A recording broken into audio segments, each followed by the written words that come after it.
be able to chant and pronounce it properly. And she was not able to do that. And during this initiation, she was able to see and go and literally choose the power of chanting, choose how to chant.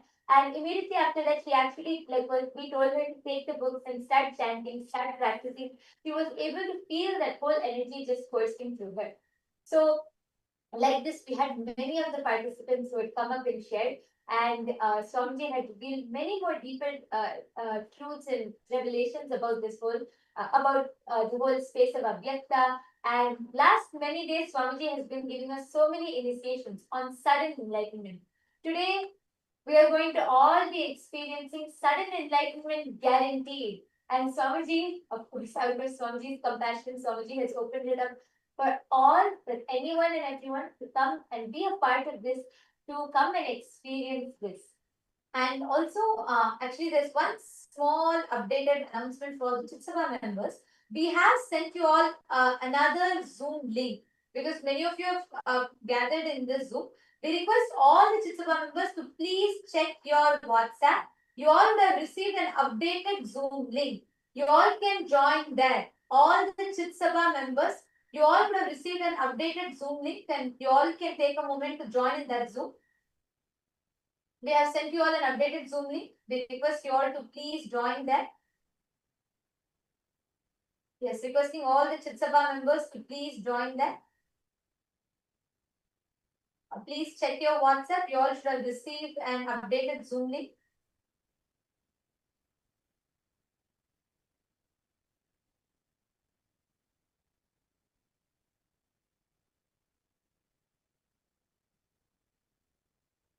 All the Chitsaba members, even the Chitsaba members, if you are Rajya Sabha member and the Chitsaba member, please join the Chitsaba Zoom. All the Chitsaba members can join. Even if you are a Rajya Sabha and Chitsaba member, you all can join this Zoom. And here is where all of you will be receiving the darshan. Ma, Sharmila, Nishala, could you all please also help inform other Chitsaba members who are not here yet? Please could you call all of them? The darshan is going to be starting in just a few moments. So let's all get ready. And today is going to be a powerful initiation, a very, very powerful initiation. So you all can, let's get ready to receive the darshan. And yes, Ma Paramashakti, please go ahead now. You can continue. You are sharing about your clip. Please come forward. So I just want to take time to brief, update everyone so they all can understand and they can also be in sync. Go ahead, Ma, come forward. You can continue sharing. Thank you, Ma.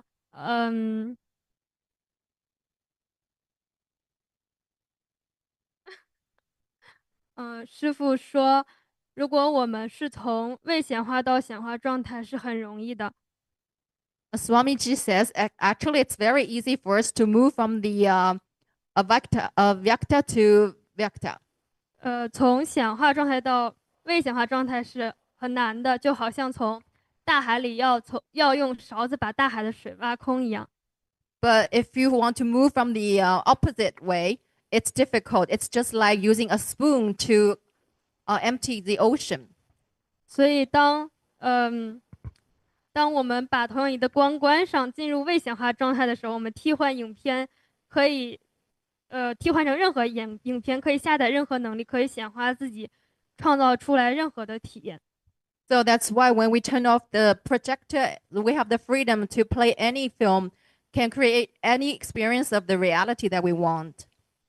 但是如果我们把投影仪开，已经在播放一部影片，我们想把它改掉是非常困难的。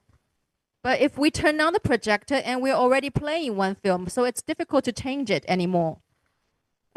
我们很多时候用头脑想要去解决问题，头脑的存在焦虑，想要去不停的制造问题、解决问题，就好像是已经在播放了一部影片，我们在屏幕上乱写乱画。It's like very often we want to use our mind to solve problems, but the mind has its own existential anxiety. So it's like we want to draw or dribble on the already played in film. 在投影的屏幕上乱写乱画。It's like to dribble, to draw things on the screen that's the projector is projecting on. 但是屏幕里播放的影片并没有任何变化。But the film that's being projected, it has not been changed or touched. 对，这个是但是当我们停下头脑的时候，就是头脑不是创造的那个部分，是那个背后的意识，是那个我们替换影片的那个地方才是创造的部分。So the part that's creating is not from the mind. It's not from the mind's creation. It's actually the creation of our consciousness.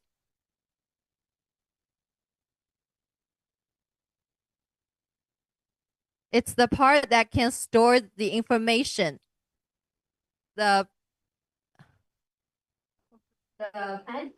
And also, Ma Paramashakti, Swamiji said, see, since you're bringing this projector example, right? They are like a pure canvas. Okay. Even when you tell we are playing the movie, there is a certain association you are having with that movie because you feel you are picking and choosing. Listen, Swamiji so beautifully explains. I'll come to the same example of a project. You're like a wall, blank wall, white canvas, white screen, whatever. Let's say life is projecting a horror movie, a romantic movie, a rom-com, thriller movie, mystery, sentimental movie, and so many different things.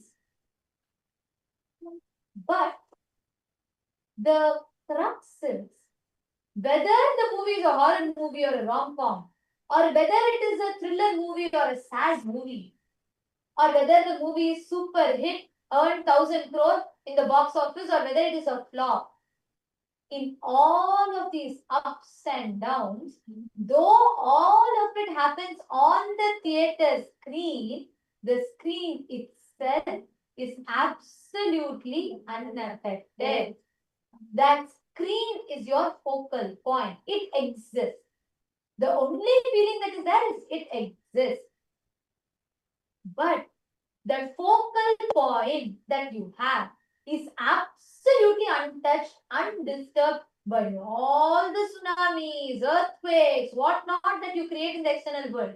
All the dramas, all the fights, and all the anxieties, everything that we create in the external world is absolutely like our inner space is unscathed by any of it. It does not be influenced. It cannot be. And that is why Swamiji tells, when you bring your awareness, actually, when Swamiji was reading this, I was thinking, every revelation from the last year or so, Swamiji has been preparing us to receive it. Receive this truth. Because Swamiji told about seeking the source of the first person. Then Swamiji first revealed about first person, second person, third person. Then Swamiji revealed about seeking the source of the first person. Then Swamiji revealed about how that pure questioning, constantly trying to see who's that I in you. From there, Swamiji spoke about the Navatattvas, all the different things that happen in the cosmos. Then from there, Swamiji mapped it to the cosmos manifesting in you, the Brahmanda manifesting itself in the Pindanda. And from there, Swamiji led us all to this ultimate initiation, giving us the experience of how that I and us, that focal point is Paramashiva, eternal, pure, unchanging, sitting in its blissful state. So when you say the example of moving, Mama, even that, there is a certain association you're making. You're thinking the movie is being projected on us. No. Right now, your past, your present, your future, creation, destruction, sustenance, rejuvenation, pulling out of delusion, depression, all of it is happening now in you. Though all of this are happening, your original state as Paramashiva is absolutely untouched. Do you understand?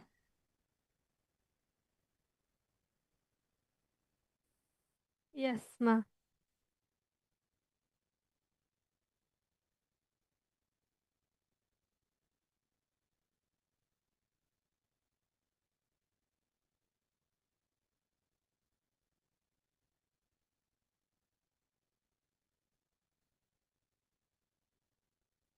No sounds, ma.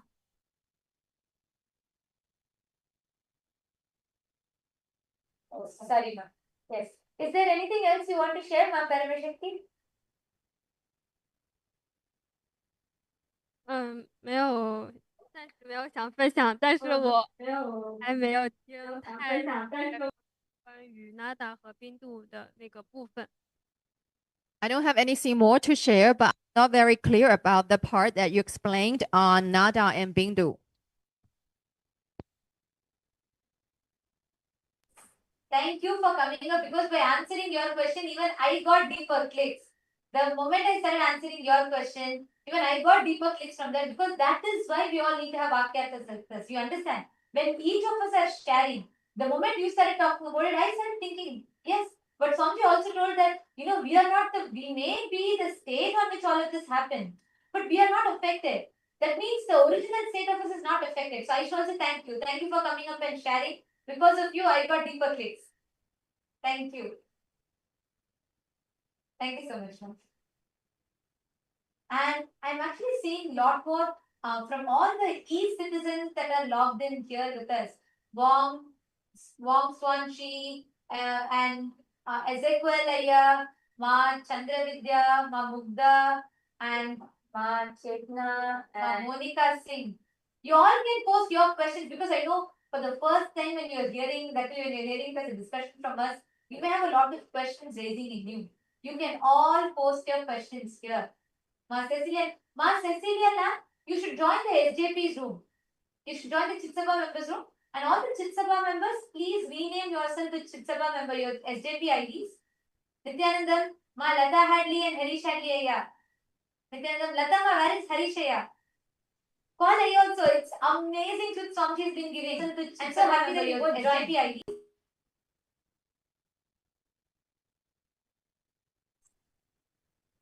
And yes, I'm seeing so many messages coming in the room, the C citizens room.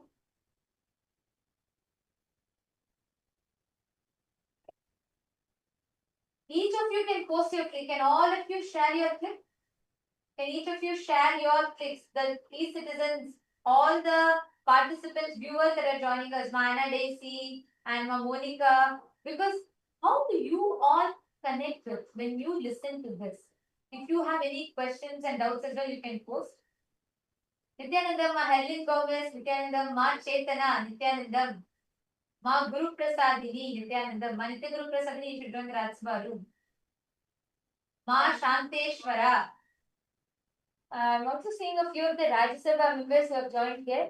Ma Karnan and Ma Chandravidya, Ma Nirada. All of you can join the Rajya Sabha room. Yes. And Gautam Goshaya. Ma Nyanesha, did you understand? Did you click with these groups? There are so many of you joining here. Ma Andrew Gulson and Ma Lee Chen Lee Aya Nityanandam. Guru Sharana Kata Shakti Nityanandam. We have Pal Thakaraya Nityanandam.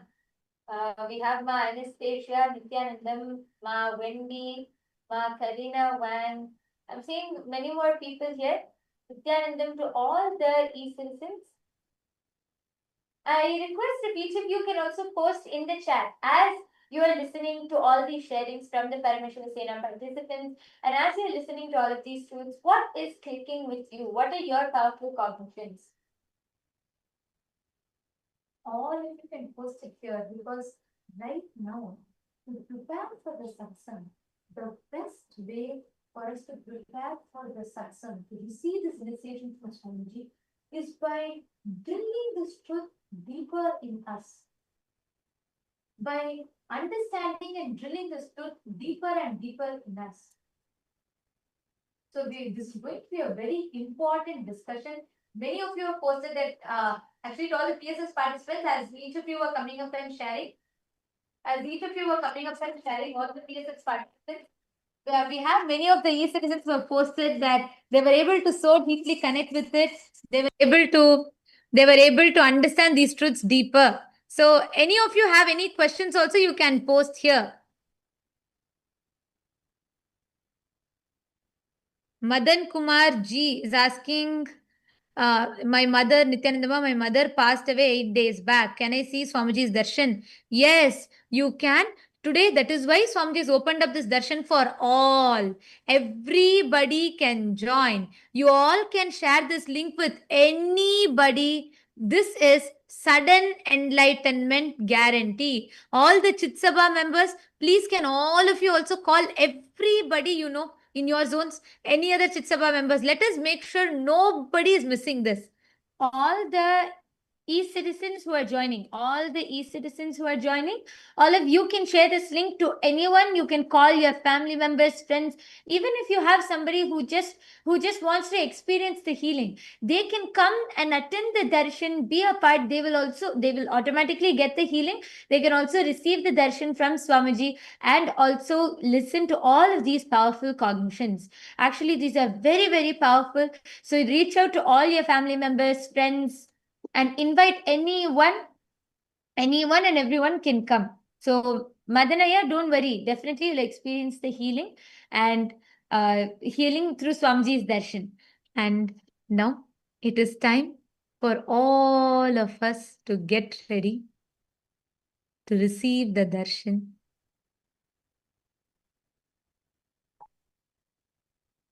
Please sit straight.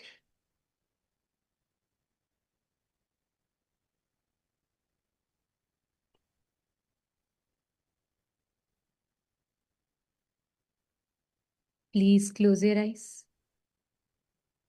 Let us all prepare ourselves to receive sudden enlightenment.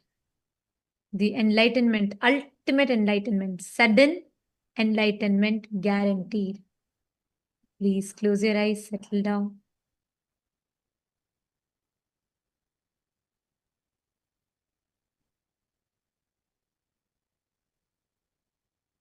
Sit with your head, neck, and spine in a straight line. Drop any restlessness, any thoughts, anything which comes to your mind.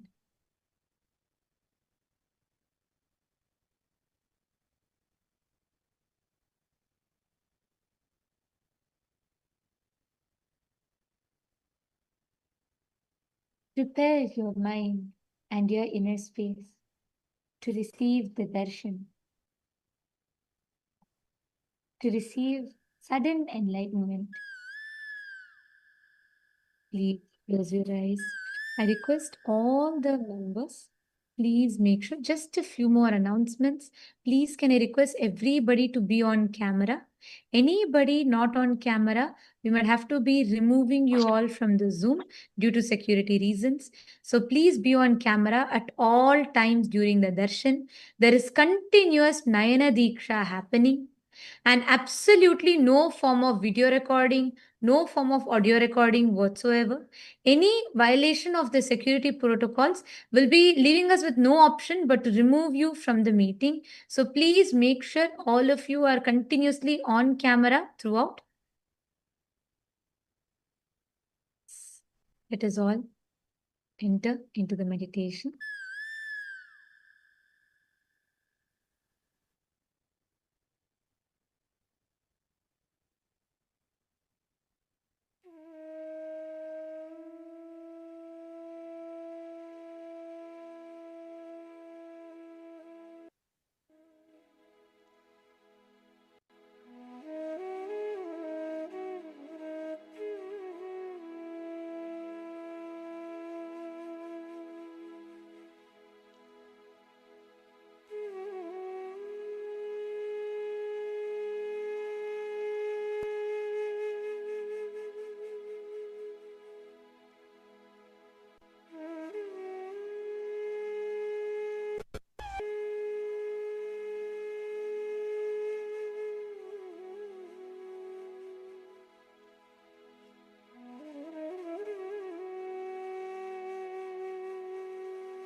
Enter into the deep, creative space.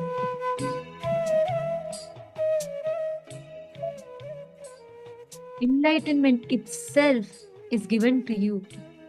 The ultimate is gifted to you as a gift, sweetly, and remain in that space of deep seeking to receive that enlightenment.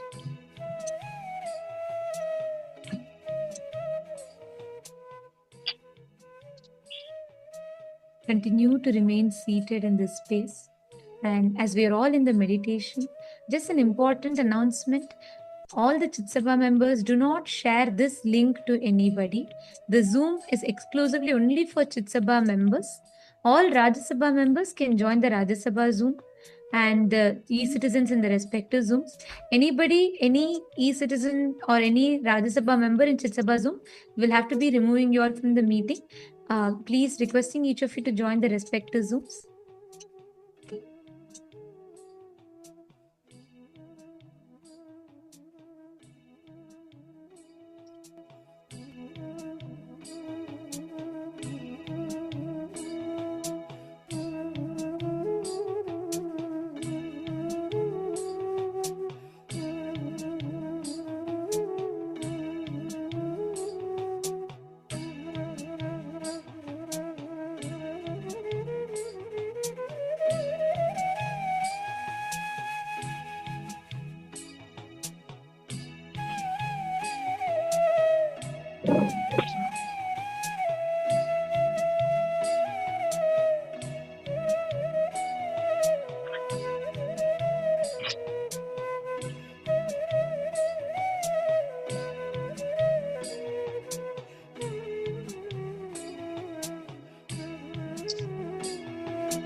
Connecting with the divine with your eyes closed is meditation.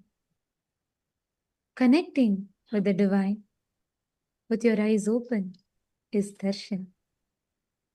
Come, let us all now move from meditation to darshan. Slowly, very slowly, please open your eyes.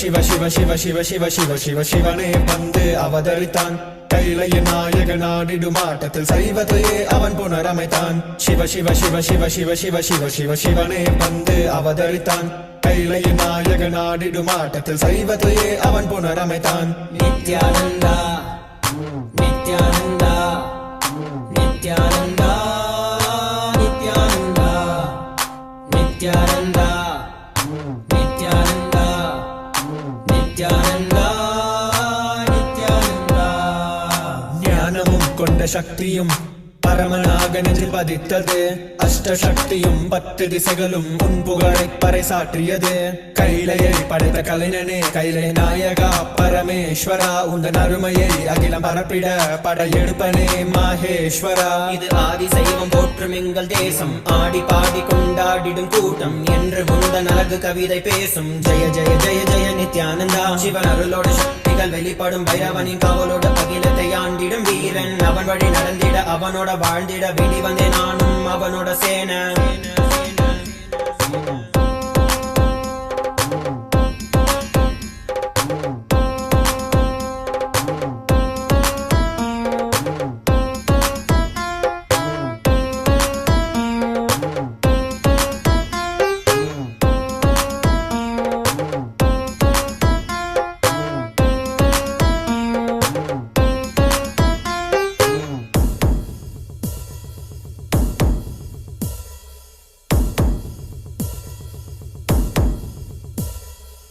பார்வையில் என் முக்கண் திறந்தாய் பரமசிவனாய் வாழ்ந்திட வைத்தாய் நானும் போற்றும் கடவுளே இந்த கலியுகத்தில் என்னை காத்திடுவாய் பார்க்கடல் கடந்திட வந்த நஞ்சை தானே உண்ட நீலகண்டன் இவன் ஆடும் பிரளயத்தை அடக்கியாண்டிட ஆதிசக்தியின் வடிவு கொண்டான் ஆதி சைவத்தை காத்திட வேண்டும் விஸ்வரூபம் எடுத்து நிவா கோடி அடிகளை தாங்கிய பரம்பரை எழுதில் நாங்கள் வீழ்வோமா மதுரையை ஆளும் அரசனாய் வந்த சொக்கனாய் ஆதி கைலையை அமைத்த நித்யனாய் சென்று கையிலையை செய்த செங்கோல் தாங்கிய சங்கரா நெஞ்சிலே உனன் குருவையும் உயிர் பக்தியும் கொண்ட தேவனே இங்கு அஹிம்சையே உனன் வாழ்க்கையாய் வைத்து வாழ்ந்திடும் பரமணியடா நித்யானந்தாய Jaya Jaya Jaya Nithyananda Jaya Jaya Jaya நித்யானந்தாய Jaya Jaya Jaya Nithyananda Jaya Jaya Jaya நித்யானந்தாய Jaya Jaya Jaya Nithyananda Jaya Jaya Jaya நித்யானந்தாய Jaya Jaya Jaya Nithyananda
I welcome you all with my love and blessings. All the Recording in progress. Parama Shivasena Program 11 participants, all the Rajya Sabha members, all the Kailasavamis, all the e-citizens, Kailasa citizens from all over the world. I welcome all of you with my love and blessings.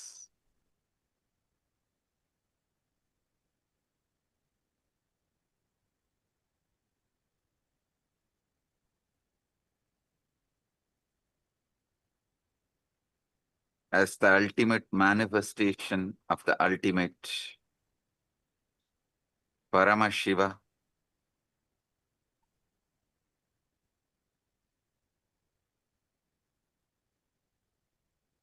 I bless you all with Paramadvaita. Paramadvaita Praptirastu.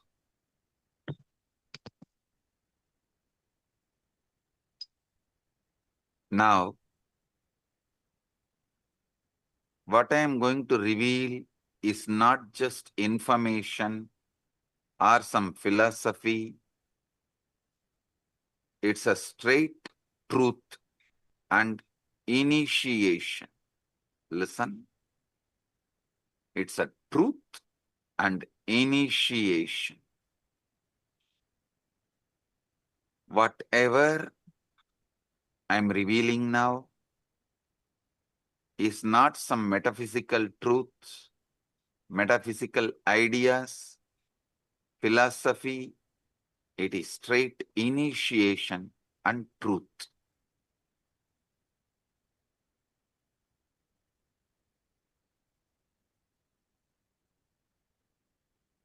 Look at your mind for a moment. That peculiar stream of thoughts flowing through your awareness right now.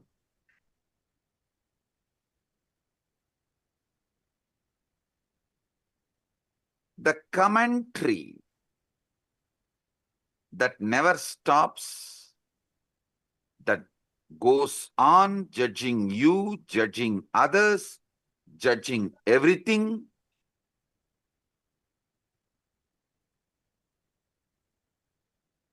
Every words you hear and process inside you, even these words, when you are listening, immediately you start judging. Have you ever paused to wonder who is exactly talking all this in your head? Listen. Have you ever paused to wonder who is exactly doing all this talking in your head?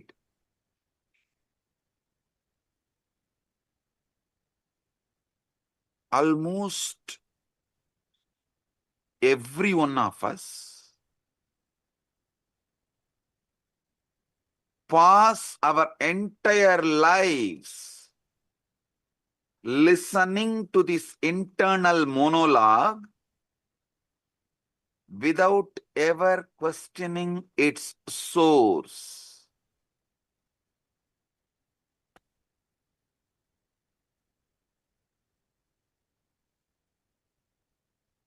We simply assume that is me thinking and carry on. How many of you assume you are only thinking and you just let go, carry on? You carry on with the conclusion you are only thinking. Raise your hand.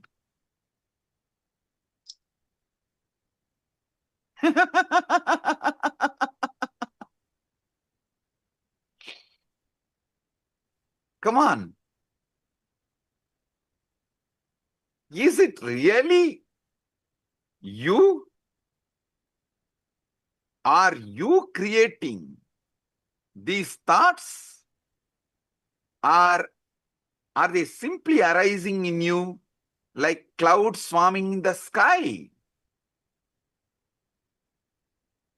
Come on.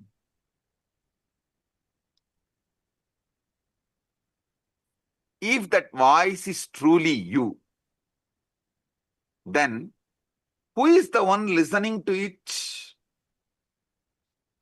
Who is aware of these thoughts? If that voice is truly you, is it not that awareness is also you?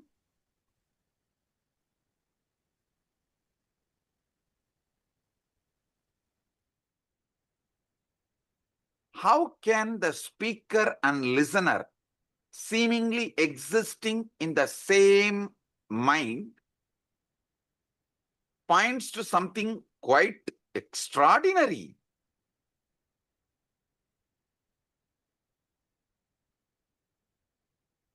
About the nature of the consciousness.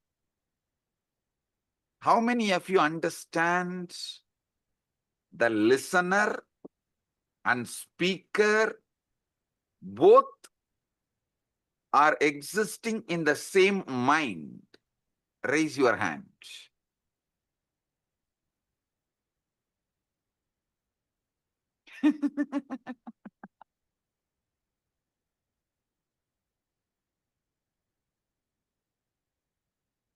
Now,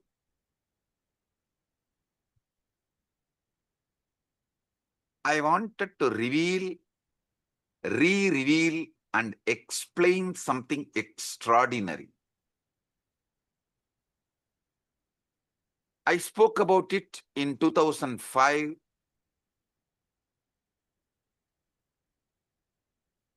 The Guaranteed Enlightenment Satsang on Ashtavakra Gita in Bangalore.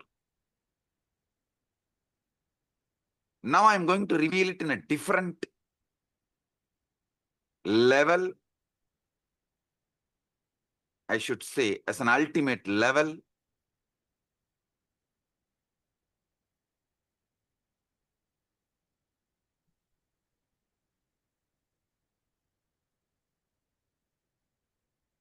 your thoughts, when you are able to predict, you are the speaker and you are the listener. When you are not able to predict, you are neither the speaker nor the listener. Listen. Only when you are able to coin the words, predict, you are the speaker and you are the listener. When you are not predicting, when you are not speaking, neither you are the speaker nor you are the listener. How many of you understand this?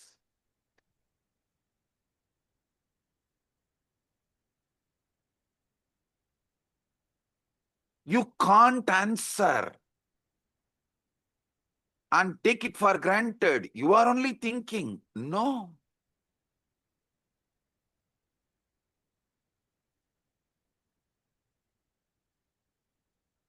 You can't dump the responsibility on someone else. I am not even thinking. I don't know what is going on inside. No. The thinking in you, the thinking going on in your head is Chit Jatak Granthi. Means it is semi-automated, consciously semi-manipulated system. Listen. When it comes to heart beating, you can say it is beating on its own. Your involvement is practically nothing. But you can't say, you can't think, you can't say you can think as you want forever. How many of you are understanding this unpredictable nature of thought?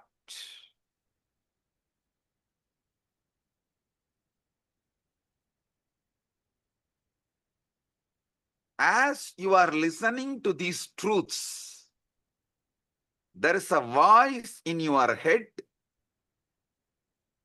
that is following along. Perhaps it is repeating what I am saying. Perhaps it is commenting on it. Perhaps it is agreeing with it or opposing it, or partially agreeing with it, partially opposing it. Here is a very peculiar thing. If you pay very close to attention to the voice going on inside, you will rather notice something very odd. You cannot predict with certainty what your voice is going to say next. If you decide to stop and utter the words as you want in your head, you can listen also your words. So either your speaker and listener simultaneously exist, or speaker and listener both absent, the some speaking is going on. How many of you understand it?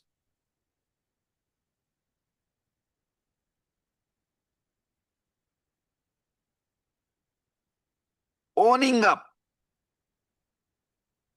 to all the words which goes on in auto mode is what I call guilt. Not owning up to the words you consciously generate, not owning up the responsibility for the words you consciously generate, is what I call delusion. Listen. Owning up to the words which automatically goes on in auto mode later on is guilt. Not owning up even to the words consciously you generate and listen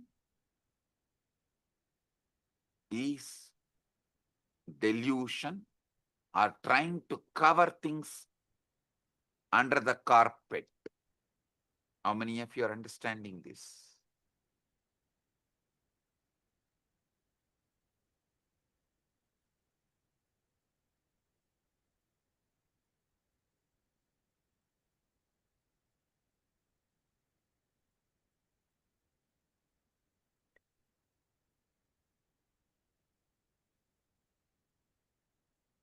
You cannot predict with certainty what this voice is going to, what your inner voice is going to say next. That doesn't mean you can't control it.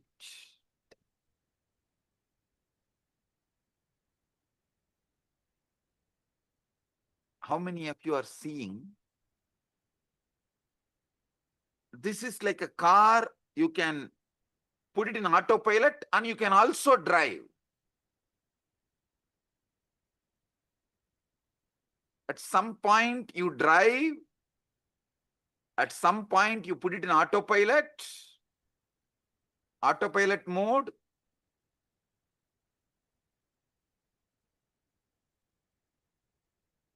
But unfortunately,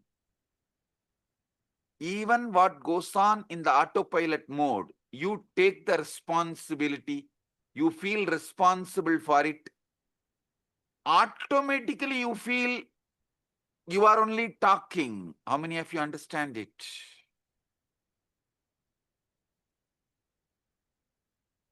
This is utterly superfluous.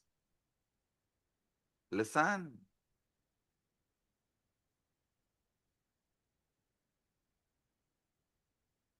Non-recognizing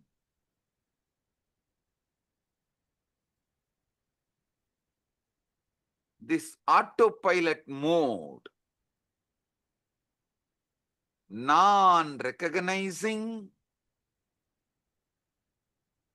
this autopilot mode thinking, but trying to own up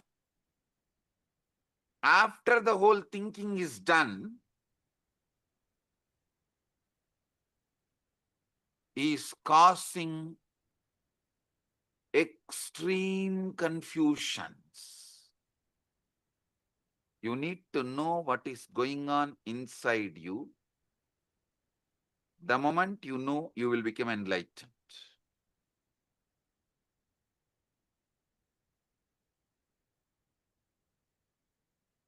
Am I doing the thinking, or is thinking happening to me?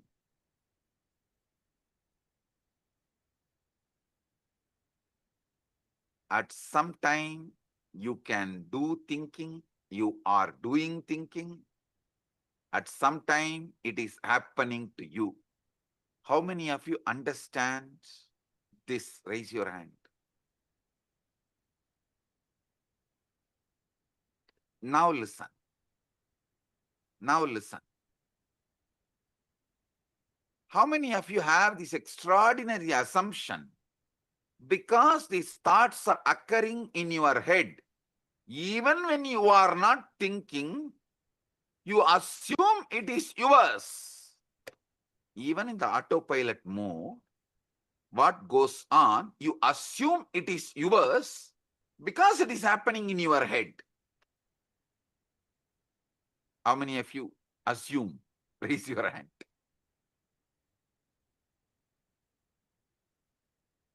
Yes. Drop the hands. Listen.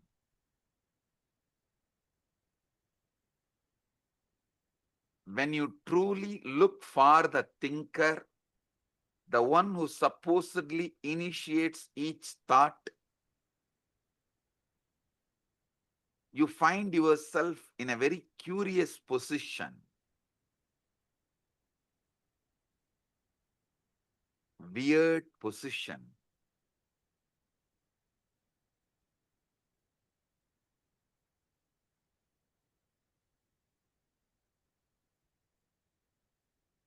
When you consciously think, yes, everything is great, right?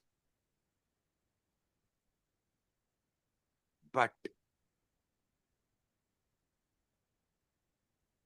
when it is going on in auto mode and you try to find who is thinking, suddenly the auto mode stops. How many of you have discovered whenever you become aware and find out who is thinking, the auto mode stops? Great. Great.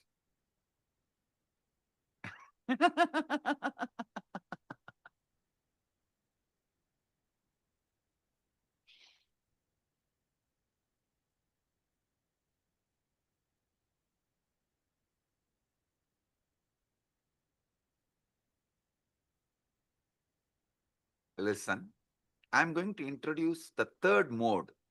One mode, the auto mode thinking goes on and you are not listening. One mode, consciously you are thinking and you are listening. There is one mode, thought currents are not consciously done by you. You are not consciously thinking, but you are listening. That is in that high emotion, anger. Thoughts just come. They are forced on you. You are only the listener, but not thinker. How many of you have experienced this state? Raise your hand.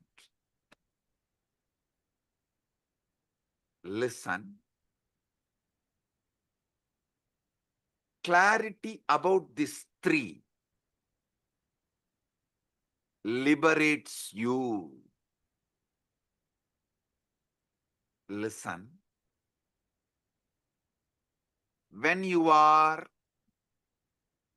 thinking and listening, you have a conscious sovereignty over thinking process.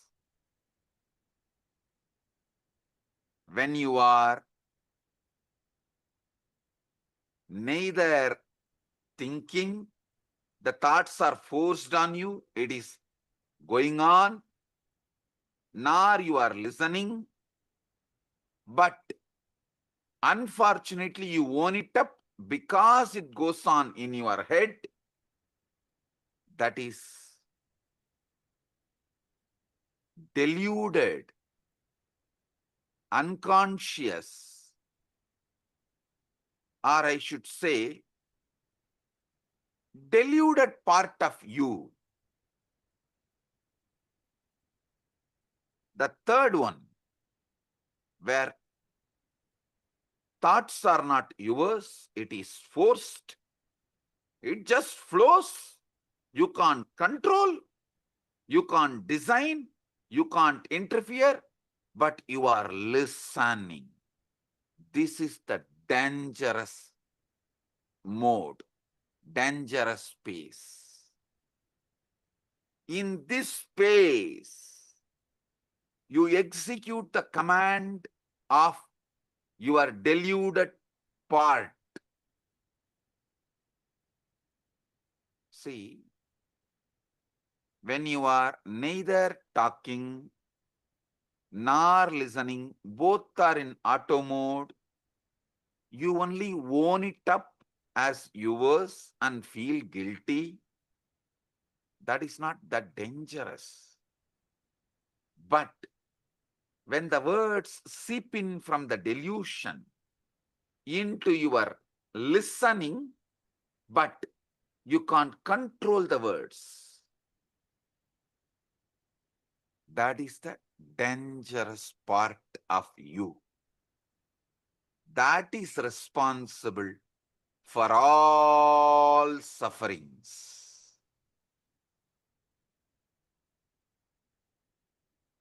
You may say, your brain is thinking.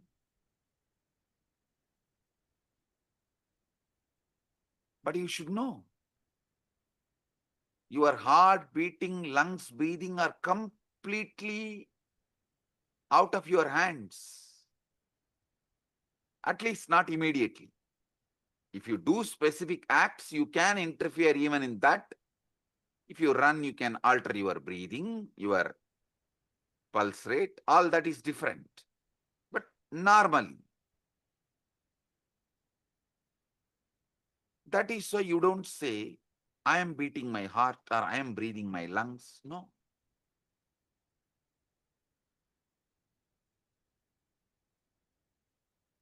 You know, these are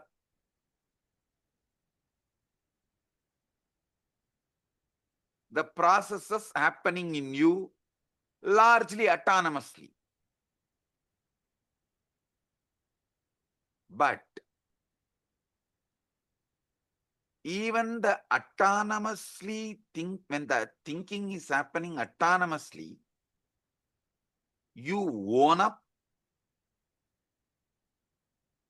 and when those thinking is forced on your listening, you execute thinking it is yours. How many of you understand? You are executing somebody else's command continuously and repenting by mistaking that command is yours. Raise your hand. Now, this is very important understanding you need to have.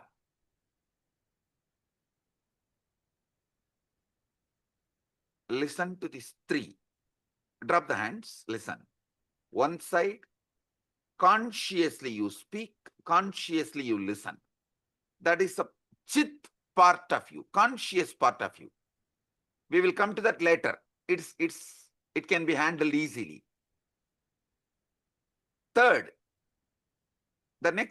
Second, the jata part. Neither thinking is you are aware of it, the thinking, nor you are listening to it. Thinker, listener, both are absent. It goes on autonomously.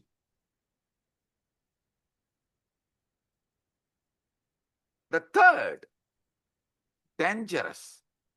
From that autonomous thinking zone, the thinking enters into your consciousness. Listening happens consciously, but thinking is not under your control. But you take that as your thinking and start executing. This is what is the third part, Chit Jata Granthi part. How many of you understand? This Chit Jata Granthi part is responsible for all mess in your life.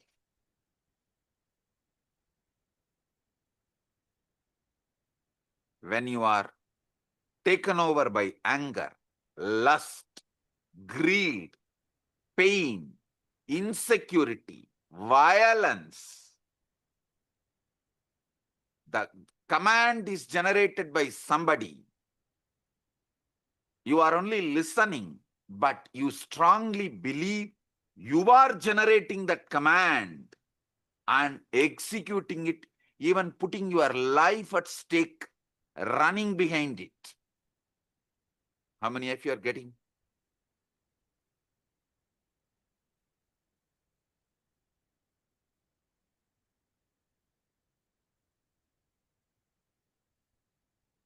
Drop the hands. The inner voice, you are only able to listen, but does not have power over. Is not you, which you are not able to think. That is what I call ego.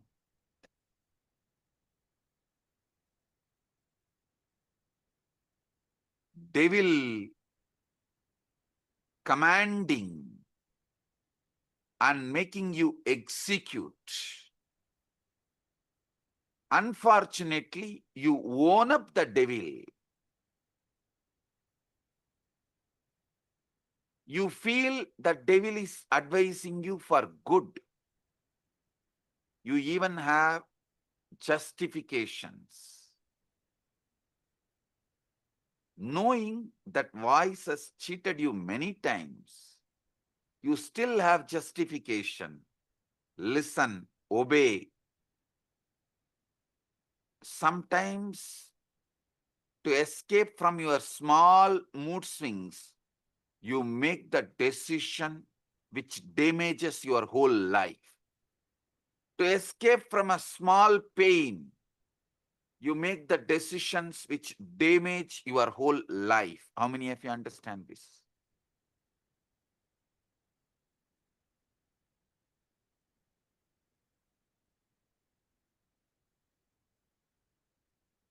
Relax.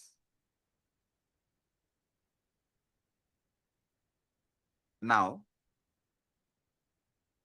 understand this three component. Chit. You are talking, you are listening. Jata. Neither you are talking nor you are listening. Autonomous. Both autonomous. Chit Jata Granthi. Talking is by somebody else. You can't control it. You can't even alter. You can't censor. You can't edit. You can't put a word extra. You can't reduce a word. It is like forced on you. You are only listening. Just because you are listening it inside your head, the listener assumes you are the generator of that thinking.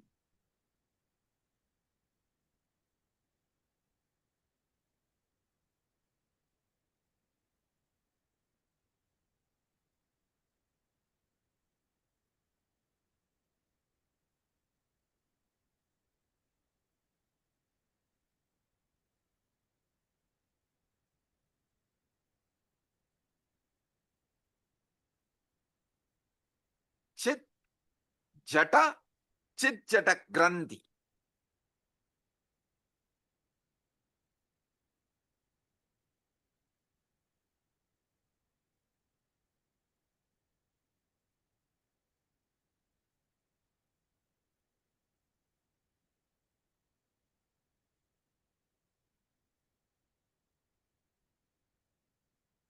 This Chit Jata Granthi, your ego, your delusion,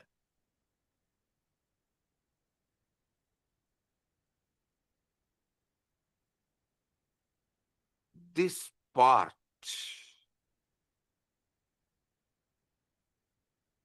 becomes more and more dangerous, destructive, when you allow more of your life getting occupied by somebody generating the command you don't know, you don't have a control over. But just because you are listening, you are owning it up and feeling it is your command and executing. This component is responsible for all those criminals who are sitting in jails. Nobody is interested in going to jail. Nobody is interested in doing something wrong.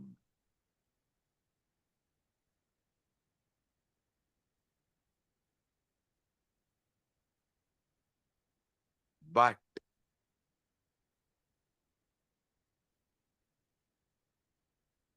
the command is generated by somebody, but because constantly you are listening, you own it up and get into the delusion.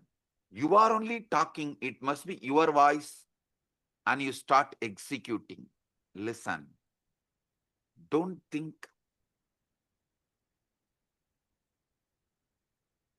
This Chit Chata Granthi creates put someone only in the external prison. This is internal prison. All of you are also in a way, kind of a prison, which is just this chit jata granthi, and the decisions you made because of this chit jata granthi, the securities you built around you, which has become many times a prison, the life you built around you, which has become many times prison, many things you built around you, which has become many times prison, is owning up to the voice just because you listen to it, because it is from your head, you think it is yours, you really feel it is yours, but actually you don't know. How can you own up something which you have not uttered? See, if something is yours, then you should be able to edit, add, delete, speak. Are you able to? No. Then how can you own up and execute certain command, some command, which you are not owner, but continuously you believe it is yours? How many of you understand this? Raise your hand. Yes, now I'll give you just 3 minutes. Pen down this chit, jata, granthi, all three. So you are understanding it.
Just 3 minutes. Pen down. Because I am interested in you, understanding you. This knowledge will enlighten you. It will give you sudden enlightenment.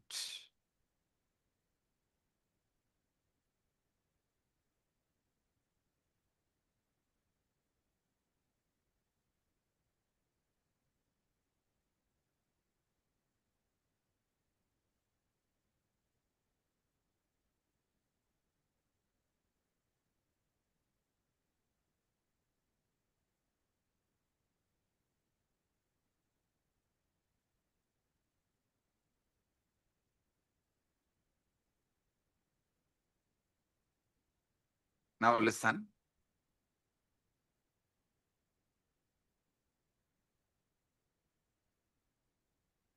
The chit part of you, the voice you can generate, you are listening. That part of you is called buddhi. The voice neither you generate nor you listen. That part of you is called chitta. The part you don't generate the command because you listen. You assume it is yours and you obey. This part is called ego, ahankara. This voice of ego, listen, this is actually the 90% of your life. 90% of your life is dominated by this third component. How many of you understand that? 90% of you is dominated by this third component. Drop the hands. Listen. This voice has been shaped by everything you have ever experienced. Your parents, your education, your books, all the books you read, the conversations you have had, the very culture in which you have grown up. When this voice speaks of I, of me, of myself, what is it really referring to? See, when the chit-chatakrandi, the ego, when this voice is delivering command, it uses the word I, of me, of myself. What is it really referring to? I tell you one small example. It is the politician talking, I am making this decision for all of us. Please, all of you, execute. Do you have a say in the decision?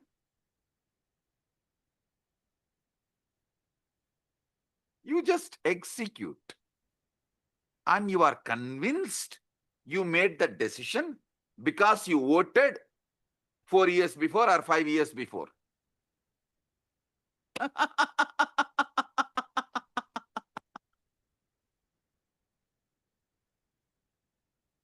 Democracy is okay for the nation. I don't want to say yes or no, good or bad and all that. Okay, that is the way it is.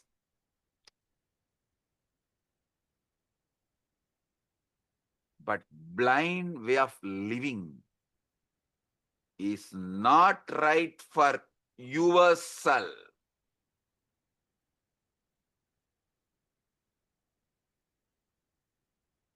When the voice, your ego speaks of I, of me, myself, what is it really referring to? Is it referring to the true you or merely a character it has been rehearsing all your life?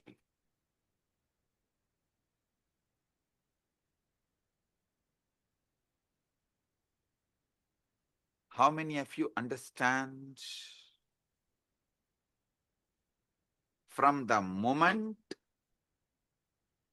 we learn language, we are taught a most peculiar game. We are given a name and told, you are this. You are Ram or Suresh. I always refer these names because in India, if you scream Ram, 1/3 of the country will turn and see you. If you just shout Ram, 1/3 of the country will turn and see you. In Tamil Nadu, if you scream Muruga, 1/3 of the Tamil Nadu will turn and see you. In Tiruvannamalai, if you call Arunachalam, 1/3 of Tiruvannamalai will turn and call you, see you.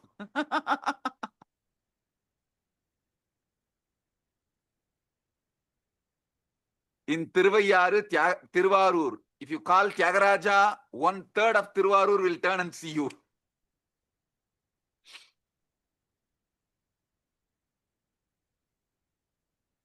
Listen, this peculiar game of name, as if this collection of sensations, feelings, experiences, all is a one continuity you get deluded by that one word called your name. How many of you are cracking it?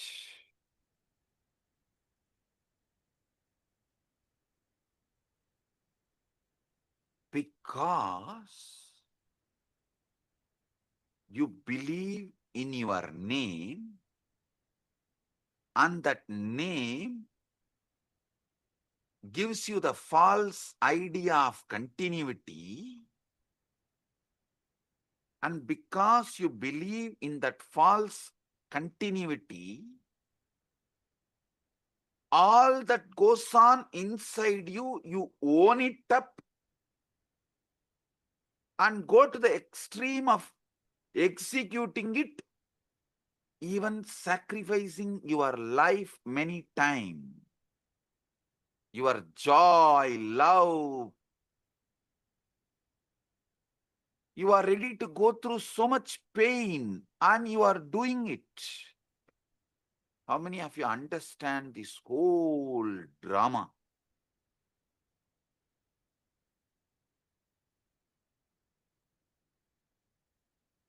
Gradually, through the years, you build up a story.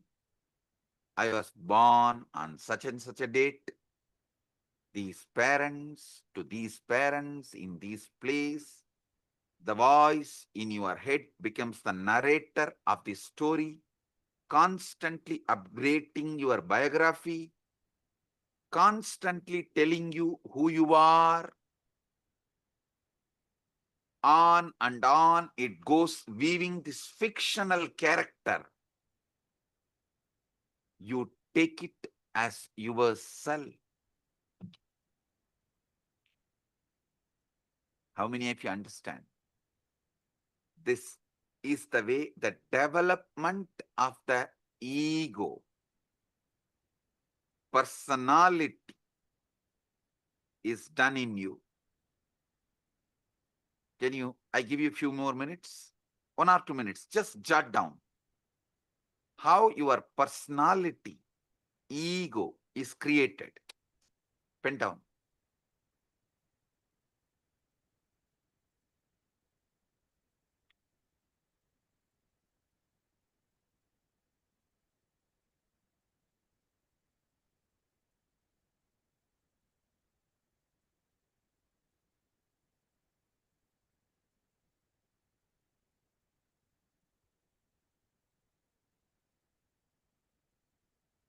But if you see, this is a case of a mistaken identity of the most profound kind. With how many of you this clicks? Oh God, this is really, really, really most profound mistaken identity.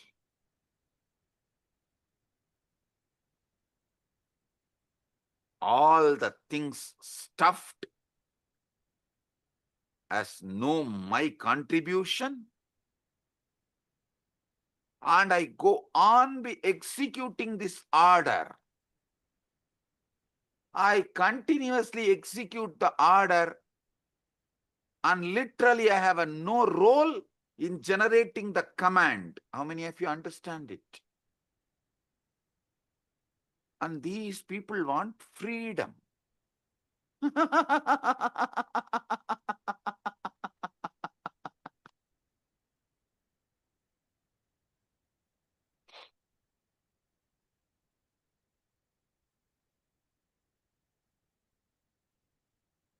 How many of you are right now seeing your ego is mistaken identity of the most profound kind?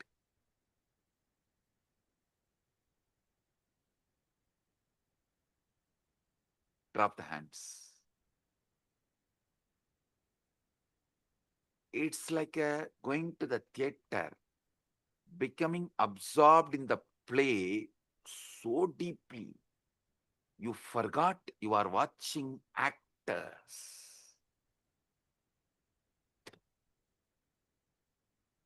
Actually, your case is worse than that because the play has been going on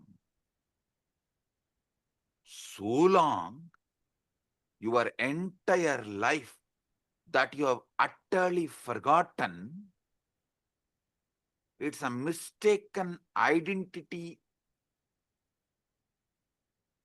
of the most profound kind is performing this whole thing.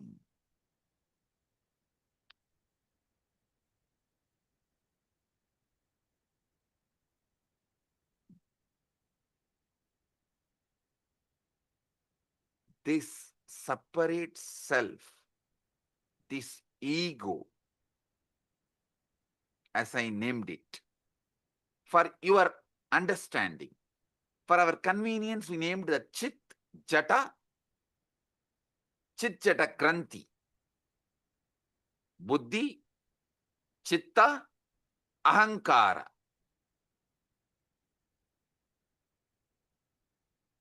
This separate self, this Ahamkara, ego,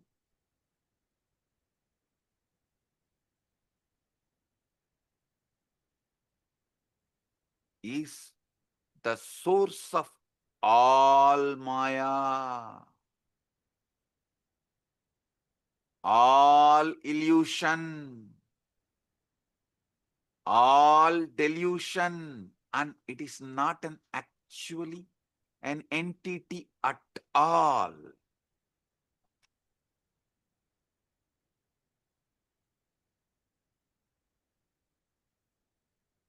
I enlightened all of you about your buddhi, your chitta, your ego, which is source of all illusion and delusion. It's a process. It is something your organism is doing. But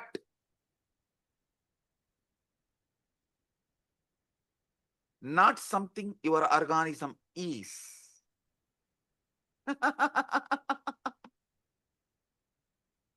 It is something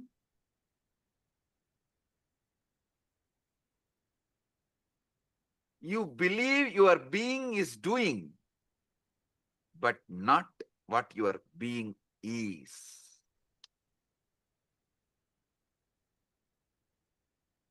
How many of you are getting it?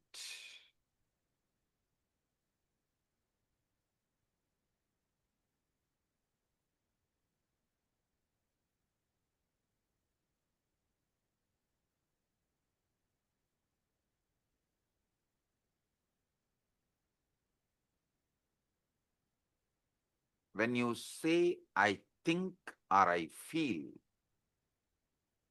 what exactly is this I think or I that thinks and feels?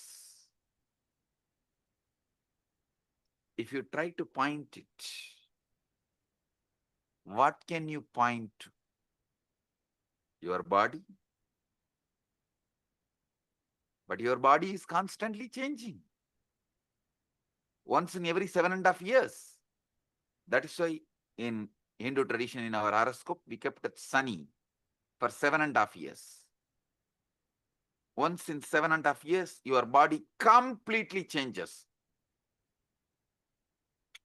How many of you know that? Every cell is replaced.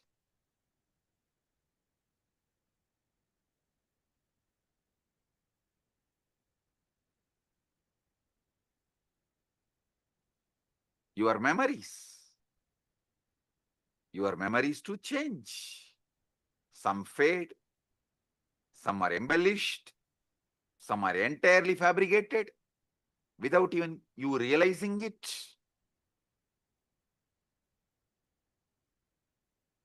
Your memories change, your bodies change, your ideas about you change.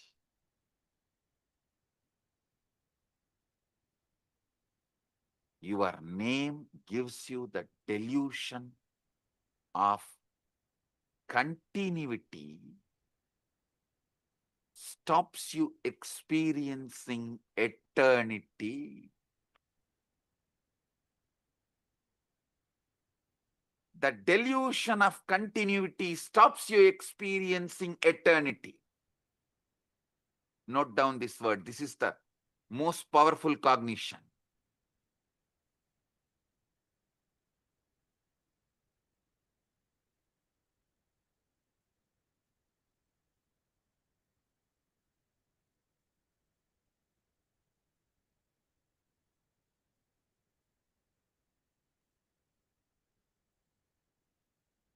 When you look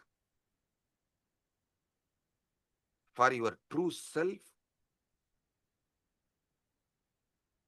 it's like you trying to catch your own shadow. The closer you get, the more it recedes.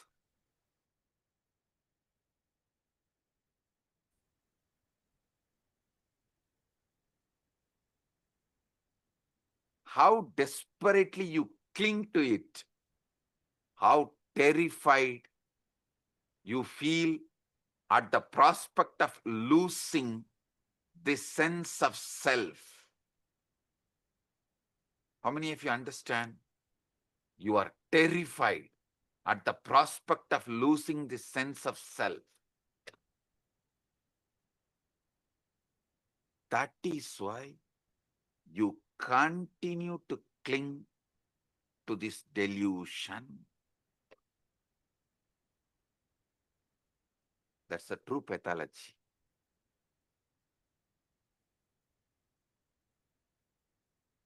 See, the separate self is a useful social convention, like a money, everything, how the idea of time is useful. For socially it is useful. Money is socially useful.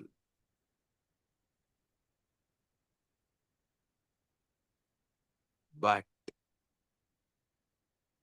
not the truth.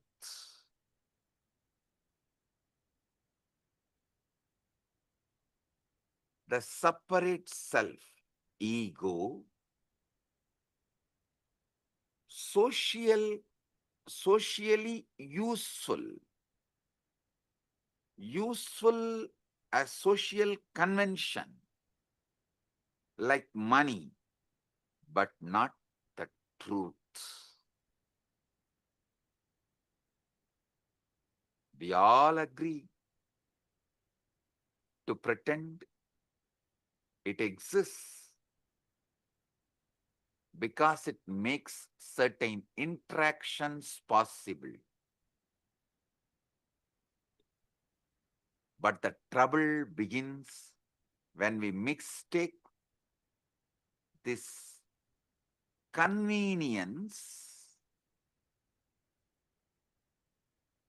for the sake of the truth, as a truth. See,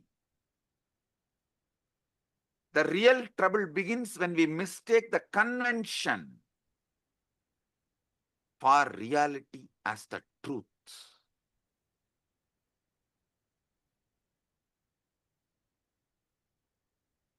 There's a most peculiar paradox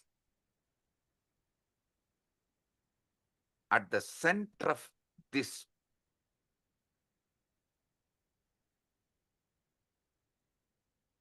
seeking the truth. Listen, I am actually decoding that 4 Mahavakya of Upanishads for all of you.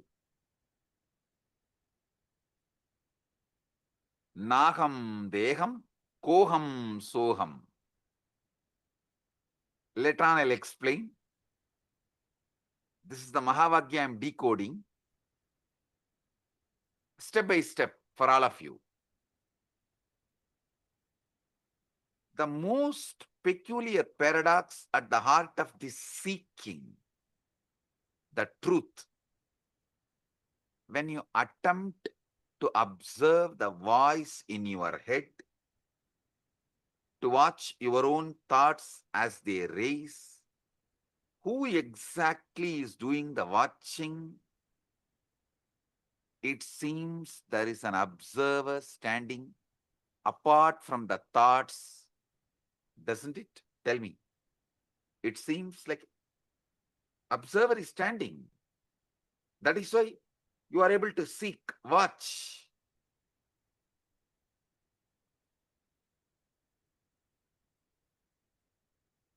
But if you look closely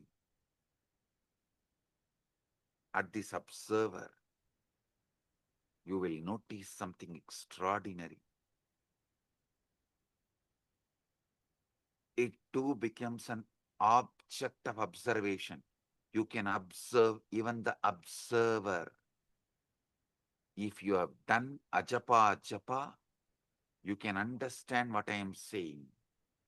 In the beginning of the ajapa, you will try to do Shiva, Shiva, Shiva. Then you can make that Shiva, Shiva repeat, and one part of you can observe, one part of you will be doing the japa.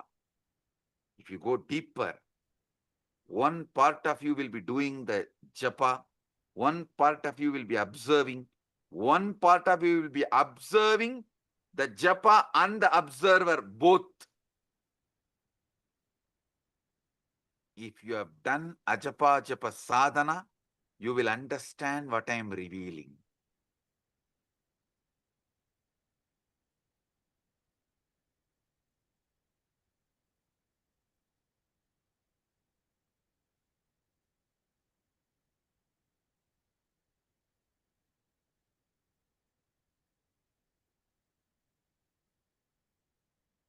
Even the observer becomes an object of observation.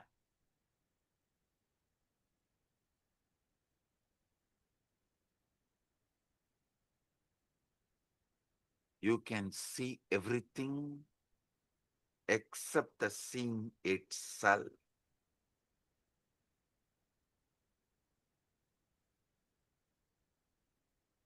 In Upanishads, we have a beautiful verse. Sarva Sakshi Bhutam. Gita again. This word, Sarva Sakshi Bhutam.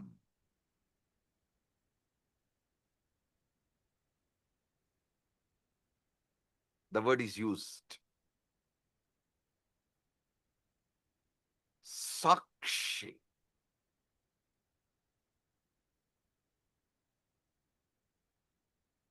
Other than the seeing, you can see everything. This Sakshi Bhutam, this witnessing presence that is aware of everything, including your thoughts,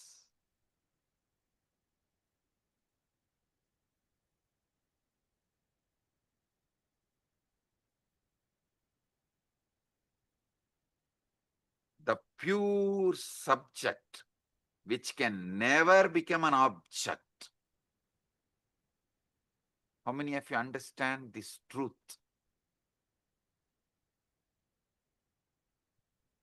Sakshi, listen. This Sakshi, the pure witness, the pure awareness,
II in the United States of America, the United Ancient Nations is an intergovernmental organization currently made up of 160 plus members and indigenous nations. The UAN and its work are guided by the purposes and principles contained in its founding charter.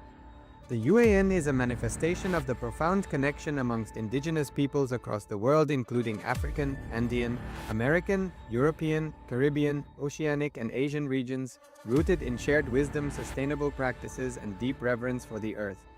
The United Ancient Nations serves as an international cultural and diplomatic organization focused on uniting indigenous cultures globally. Our governance structure is council-based without territorial claims, led by a collective leadership through our General Secretariat.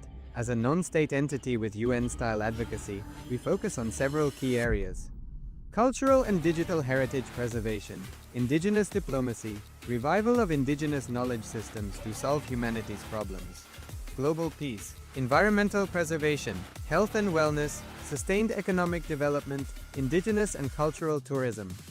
While the UAN represents numerous indigenous cultures, the United States of Kalasa serves as the first indigenous nation specifically for Hindus. Kalasa's mission is focused on the revival of the ancient enlightened Sanatana Hindu civilization with a formal governance structure including a head of state, ministers, and ambassadors. Under the leadership of SPH, Supreme Pontiff of Hinduism, Bhagavan Nityananda Paramashivam, Kalasa has achieved recognition as a sovereign subject of international law, possessing distinctive attributes of juridical statehood. The United States of Kalasa is the main sponsor of the proposed UAN headquarters. This initiative would bring forth an estimated $100 million in revenue for the host country through summits, conferences, tourism, and development projects. The proposed UAN headquarters would represent the world's indigenous nations and peoples through its architectural design. It would blend the best of all worlds, featuring top modern architecture, the highest green building standards, and ancient Vastu architectural principles. This headquarters would serve as a central hub for indigenous diplomacy, cultural preservation, and collaborative efforts towards sustainable development and global peace. Through this initiative, we aim to create a dignified platform for indigenous leadership rooted in ancestral wisdom, cultural legitimacy, and collaborative innovation, enhancing global dialogue and regional stability. The establishment of the UAN headquarters would position a host country at the forefront of a global movement promoting indigenous wisdom while creating significant economic opportunities for the nation and its people.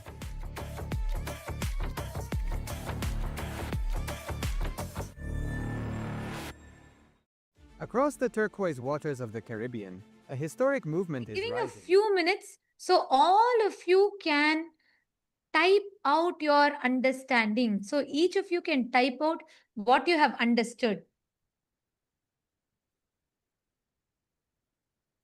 And I remember Samjay saying about this Deham, Naham, Koham, Soham. Samjay tell in a satsang in 2022 about how just understanding this, that going to the sea, questioning who is that I?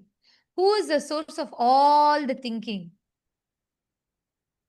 Yes, Divya has posted, I can only not observe the seeing itself. Exactly. And everything else, all the things that there is. Like such profound way, Swamiji deciphered how our human mind works, and he just so clearly put it out to us. When Swamiji was telling this, it was like, our mind always we think is such a chaos. So we cannot declutter it to see what exactly, dissect it to see this is a part, this is how it is, this is how it is. But so powerfully, in such simple language, Swamiji put it out very clearly for us. Right? Can I request all the viewers, all the Rajya Sabha members, Chit Sabha members, and the e-citizens, can I request all of you to take a moment to type it out? Because Swamiji revealed the three important components: the Chit, the Buddhi, and the Jata, the Chitta, and Chit Jata Granthi, Ahankara, ego. Such profound definition of Ahankara, every word. To give this, I can't even summarize the satsang, or I can't even give a gist, because every word Swamiji revealed is so powerful and so profound. And I'm still cognizing, understanding, and trying to wrap my head around it, because in such simple words, Swamiji revealed one of the most amazing science, or one of the most peculiar questions that we all carry in our inner space. Ma Shivaike Surupani has posted, Swamiji mentioned a word in Upanishads, Sakshi Bhutam, this witnessing presence that is aware of everything, including your thoughts. Pure subject which can never become an object. Actually, Ma, see, not just becoming observant of your thoughts. Swamiji revealed something deeper. We already have a component, like right now, if you choose to, you can observe your thoughts.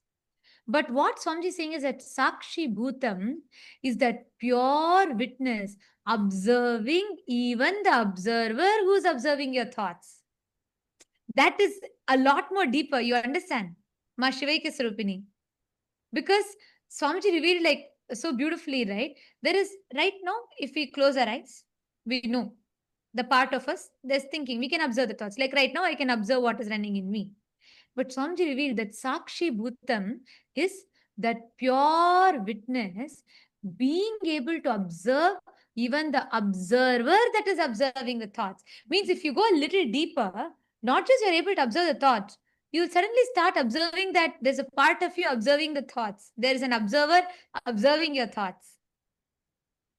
Sri Divya has posted, what a clear and simple organization of the truth we are experiencing and being subject to. Absolutely, yes. Today, this satsang, I was so deeply able to connect to it, like so clearly, because the chaos that happens in our head, we just cannot understand it. Like Samji told, even when it is happening in Jata, like we assume the responsibility for it. Like it is though both the speaking, the thinking and the listening is happening in autopilot mode. But we assume the responsibility for it and we feel guilty about it. That is also not okay, but one level it's okay. But beyond that, when this leaks into the listener, means the thinking happens in the autopilot mode. From that autopilot mode, it leaks into your listening and we start executing it. We start acting upon it, making decisions upon it. That ahankara, that was so profound. Like the way Swamiji dissected all the three, the Chit, the Jata, and the Chit Jata Granthi. And also Swamiji told one powerful cognition from the whole satsang. What is that? Who can, all of you can post. Swamiji said, this is the most important truth. This is the powerful cognition. Can you all type it out?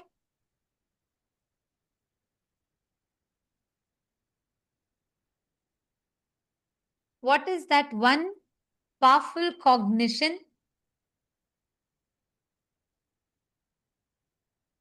Vimal Patelaya, you have put ego stops you experiencing eternity. The stops you experiencing eternity is right. But Swamiji said something very specific. Yes, your name. And the most important truth, Swamiji said, the perceived continuity, because your name, everything changes. Your body changes, your thinking changes, your memory changes. And Swamiji said even, sometimes memory can even be fabricated by us. That was like another big shock. But anyways, so your memory changes, everything changes. But the name that you have, the perceived continuity the name gives, stops you from experiencing eternity. Wow. Just wow. What an amazing truth. Yes, Shiv Panditaya, your name gives you a sense of continuity, but you miss that you are eternity itself. Yes. And not just it, it stops us from experiencing the eternity because it gives us a sense of perceived continuity. It stops us from experiencing eternity.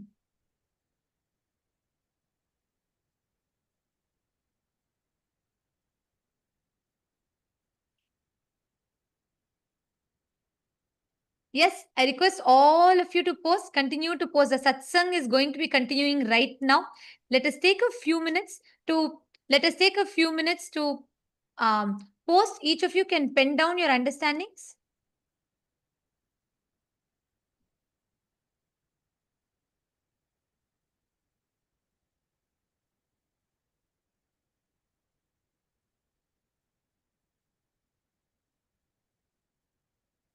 I'm seeing so many of you have posted, so many of you are posting your clicks.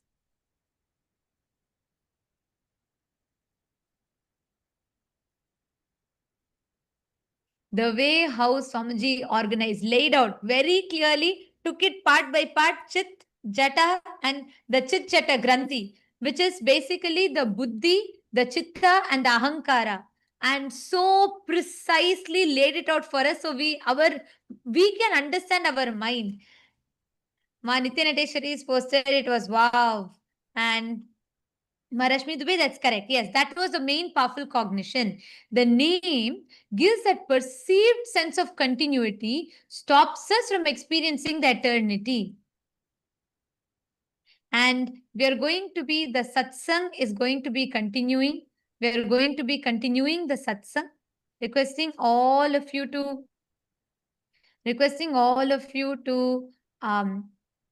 please remain seated. Let us type it out.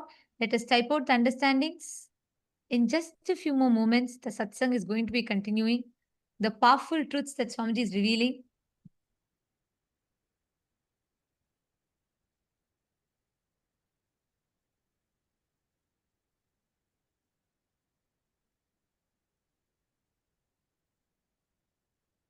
And all the viewers, all those that are watching us on YouTube, and all the citizens, e-citizens that are logged in here, can all of you also post what all each of you are understanding?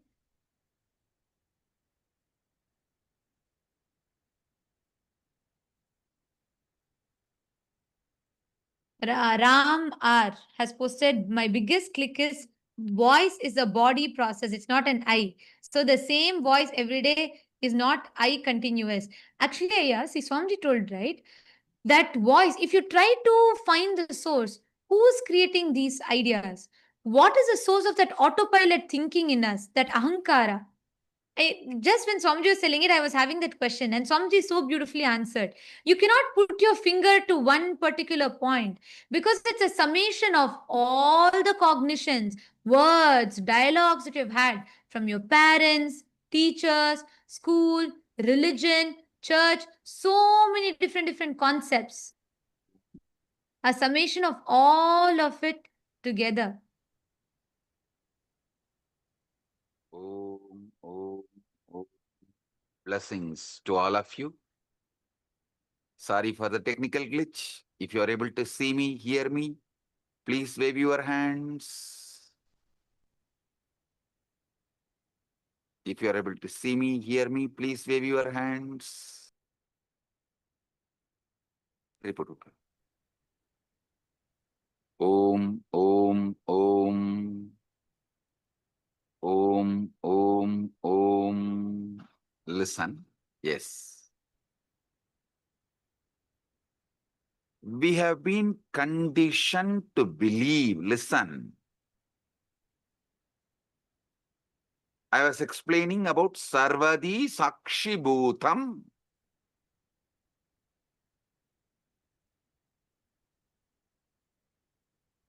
In everything, that pure Sakshi. In the West, we have been conditioned to believe that consciousness is something the brain produces. Like how the liver produces bile.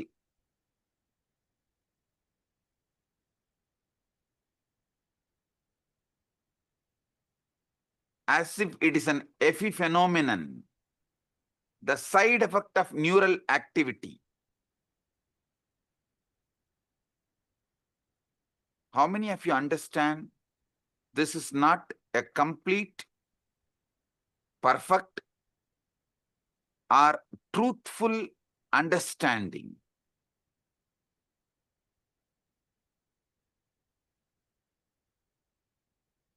See, this is like the screen on which you are watching the movie is producing the movie.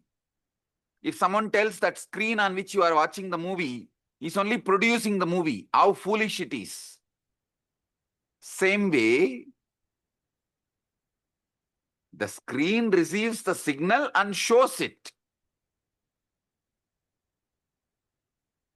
same way, brain receives consciousness, but not producer. So understand, this Sakshi, Sarvadi Sakshi Bhutam, is consciousness that is not produced by brain. Listen.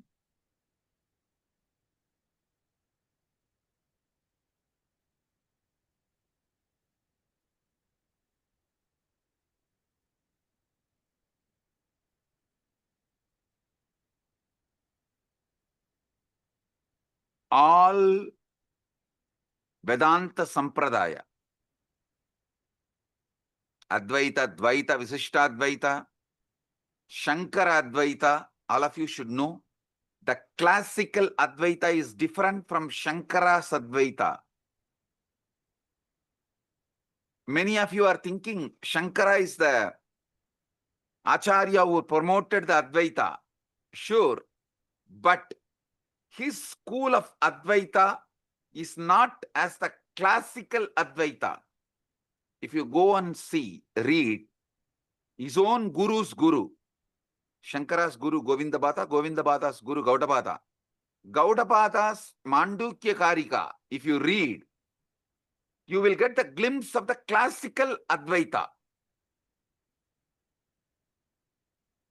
And if you read Shankara's Advaita, means his own books, the books he wrote, like Viveka Chudamani, all of it, the Shankara's Advaita is different from classical Advaita. Listen, all these Advaitas, Advaita, Visishtadvaita, Dvaita, Shuddhadvaita, all Advaita, all Vedantic traditions accept the one truth. Consciousness is the fundamental ground of the being. That Sarvadi Sakshi Bhutam, which I was describing,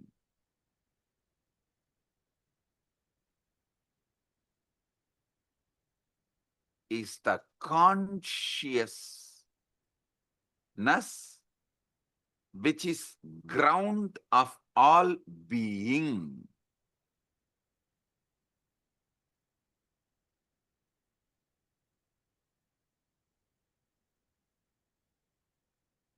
Listen, if you want health, you need to get involved with your body and do yoga. If you want enlightenment, you need to get involved with your inner space, consciousness, and see what is going on and awaken yourself. What?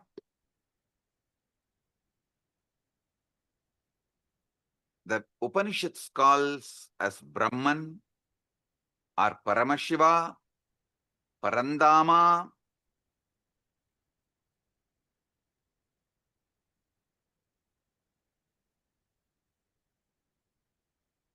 That is that Sarvadi Sakshi Bhutam.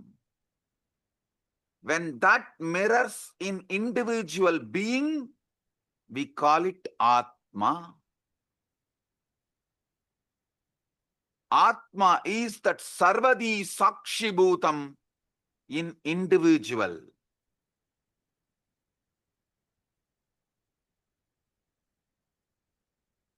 Consciousness without commentary is what I call Sarvadi Sakshi Bhutam.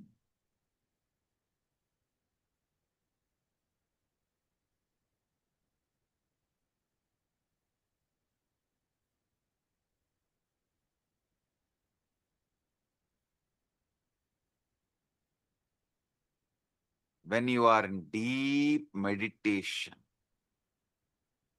ajapa japa, or after puja just sitting in unclutched space,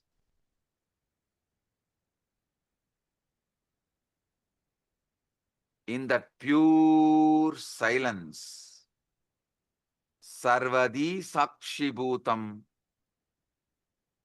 comes out, removing all the veils, all the masks, all the makeup. You get Vishwarupa Darshana.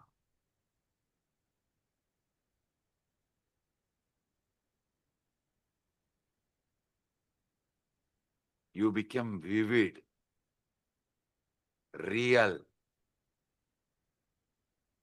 The commentary inside you stops. But that Sarvadi Sakshibhuta remains. How many of you experienced it at least once? Raise your hand. During initiation or unclutching. That's all. Listen. Listen. The true nature of consciousness might not be the inner voice at all, but the Sarvadi Sakshibhutam, in which these voices come and go. They all come and go.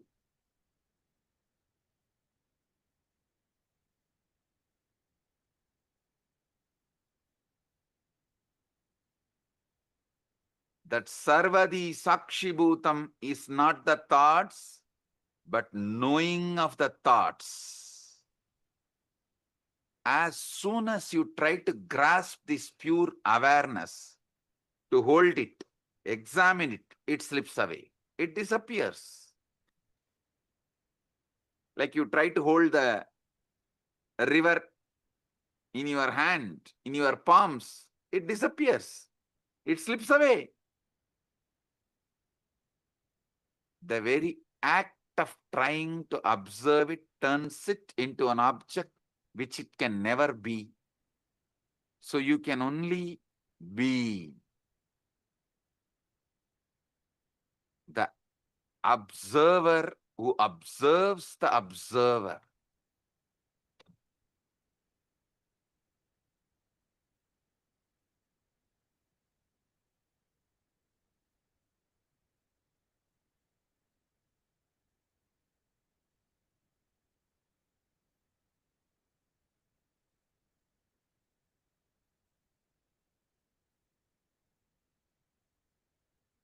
Now, I'll initiate all of you into this Nirvikalpa Samadhi, sudden enlightenment, guaranteed. Sit. If you have Atmalinga, take the Atmalinga and keep it on your Anandagandha. If you don't have Atmalinga, just sit. Close your eyes. See who is thinking, who is listening to thinking, who is observing the thinking and listening, who is observing the observer. Sit.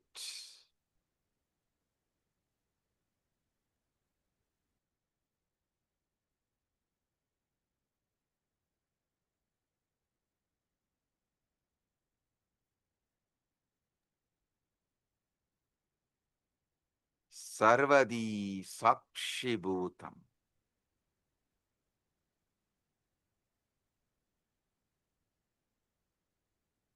Everyone here experience the pure consciousness. Sakshi. Nirvikalpa samadhi praptiras. Sarvadi sakshibhutam.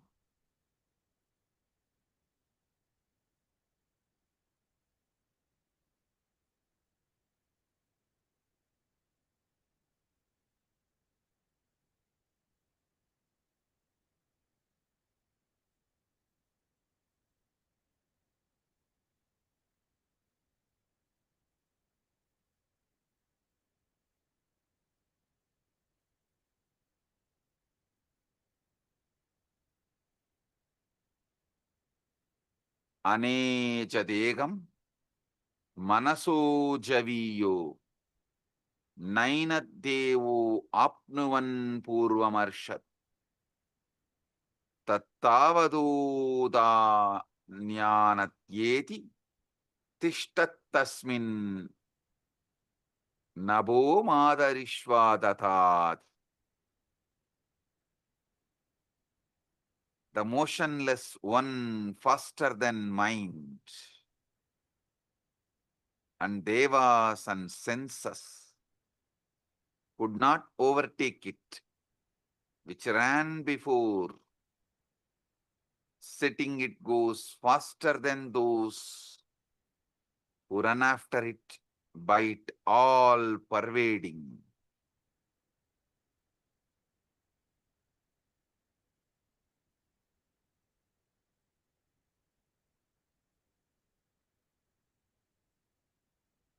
This is the all pervading, deeper than the air that supports the all living beings. Nirvikalpa samadhi praptiras.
Tattvamasi. Nirvikalpa samadhi praptiras. Sarvadi sakshibhuta.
Om. I bless you all with Nirvikalpa Samadhi, Paramadvaita.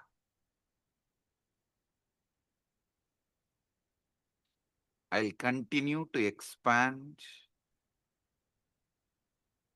the deeper truths tomorrow the same time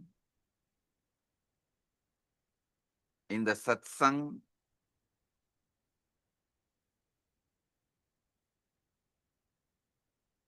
Again tomorrow same time, 7 o'clock, 7 p.m. EST. We'll have enlightenment guaranteed initiation sessions. All of you are welcome to experience deeper truths. I'll explain how the Chit and Jata can be used, manipulated for your sudden enlightenment. With this, I bless you all. Paramadvaita Praptirastu.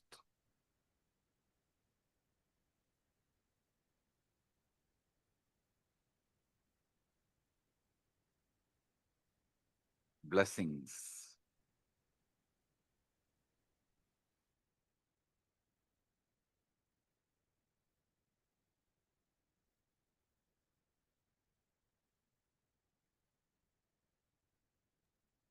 Let us all bow down, offering our gratitude to Swamiji.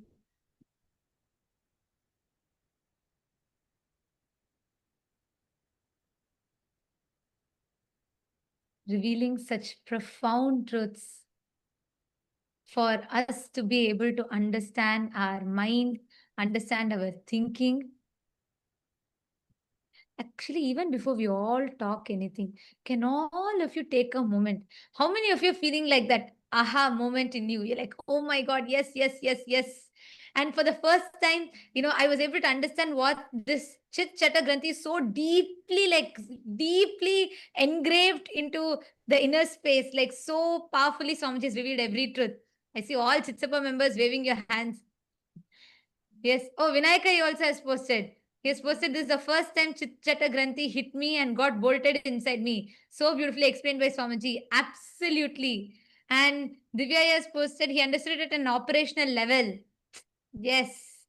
Who can understand when would we ever be able to cognize how Swamiji so beautifully mapped the Chit Jata and the Chit Jata Granthi, how Swamiji mapped so precisely, enabling us to understand. Like today, I felt Swamiji took our minds out, very neatly laid it out for us, and dissected part by part, and made us see, understand it. Whether when Swamiji told about how the Buddhi, Chitta, and Ahankara functions, ego, like always, our idea of ego is so different. But here, how Swamiji came and precisely pulled it all out and laid it out for us. Come on, can I request everybody in the all the e-citizens room? Can all of you please take a moment and type out? What did you all click with? Can I request every one of you to please type out?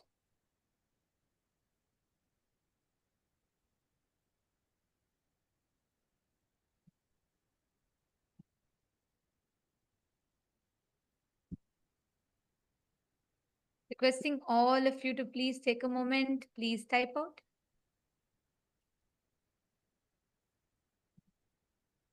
And if you actually have a notebook, you should maintain a notebook where you can write it down. Because when you're feeling this, oh my God, yes, yes, yes, yes moment in you, and when you write it down, it so deeply gets engraved into your system. You don't even need to look at something else to remember it. Like every word of today's satsang is so profound.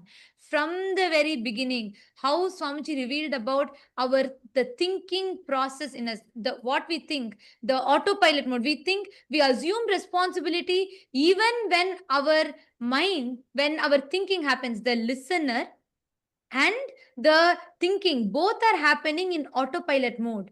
But we assume the responsibility for it and we experience guilt. We repent about it. We experience guilt. And like someone said, even that is okay. It's not that it's not right, it's okay. But the most dangerous is the third thing, ahankara, the chit jata granthi, where this leaks, this autopilot mode leaks and seeps into your listening, and it starts generating the command and you start executing it. Ma Divyananda has posted, I have earlier attended the Chit Jata Granthi initiation from Swamiji. Today it was next level altogether. So clearly explained by Bhagavan, so deep and understanding. It is so clear now. Absolutely, yes, ma. And the way that's what even Vinayakaya and many others have posted. Because Swamiji has always conducted this Chit Jata Granthi Bhedana initiations and processes, and Swamiji is very deeply revealed it to us. And I also remember in one satsang, Swamiji will say that chit, the consciousness, the closest matter to consciousness, jata, is our DNA. The closest matter to our consciousness is DNA. And Swamiji was telling how that is programmed by the sounds we continuously generate. Today I understood. There's a whole satsang about it. I remember this so well because Swamiji explains how the chit, the consciousness, the closest matter to consciousness is jata, DNA. And this is coiled together around with the sounds that we generate in us. Swamiji said all the words. That's why Swamiji said what you listen to, what you cherish is so important. Today, when Swamiji revealed about this whole autopilot mode thing, I understood to what level this sounds impacts us, influences us, because our DNA and consciousness is tied together with these sounds. So it was so profound the way Swamiji revealed it today.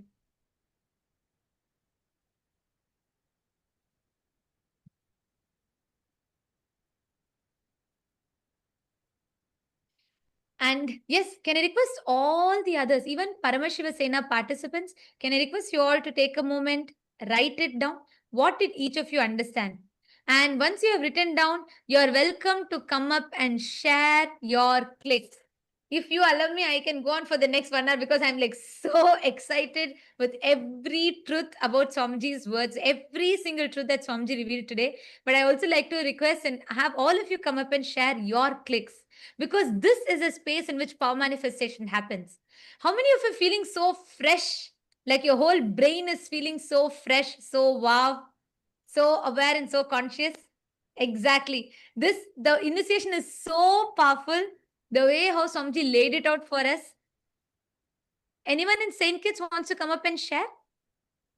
In Saint Kitts, once you have written down and if you have processed, if you have wrapped your head around it, you can come up and share.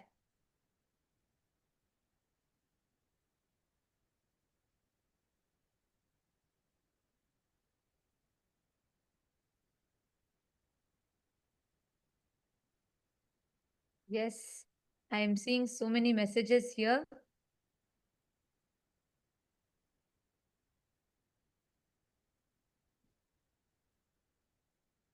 Ma Prematasi has posted, the delusion of continuity is useful for social interactions, but not truth. Brain receives consciousness and not produce it. Ajapa Japa makes us observe the observer. Ajapa Japa itself, yes, that's one tool, but Swamiji gave that as an example. See, that Sarvadi Sakshi Bhutam, that pure witness. And today when Swamiji explained in that pure witness, that Sarvadi Sakshi Bhutam only, all the things happens, your identity, thoughts, everything is getting created in that pure consciousness, but that is not producing it. Just like the theater screen is not producing the movies, that is not generating the movies, that's just a mere screen on which all the movies are projected. And I was able to understand this deeper because over the last few days Samji has been explaining to us about the focal point, right? How the focal point is where all the things simultaneously, spontaneously keeps happening. It all comes and goes. Fabio Aya, Ishana Fabio Aya has posted, the way thoughts work has struck me, and knowing that there is a name and that pure awareness is pure observer that removes the makeup. So it gives me an awareness of meditation and the effects it has on the thought process. Gratitude. It came at the right time. Yes, exactly. Thank you, Aya. Thank you for sharing. Ishana Fabio, Aya. Ma Rashmi Dubey has posted, for the past few months, Swamiji has been revealing these understandings to us, one after another, as pure downloads. We had no idea where they were coming from, yet they kept flowering inside us. We kept contemplating, and today, when Swamiji spoke the same truths, it was a direct confirmation, everything we had already been contemplating. So thankful to Bhagwan. So beautiful. Actually, whenever we are in that Shakti Pada, whenever we are in that feeling connection, because we are a quantum field, we are not like matter, we are a field, quantum field. The moment you connect, the whole being and body raises to that higher space. That's what is Shakti Pada.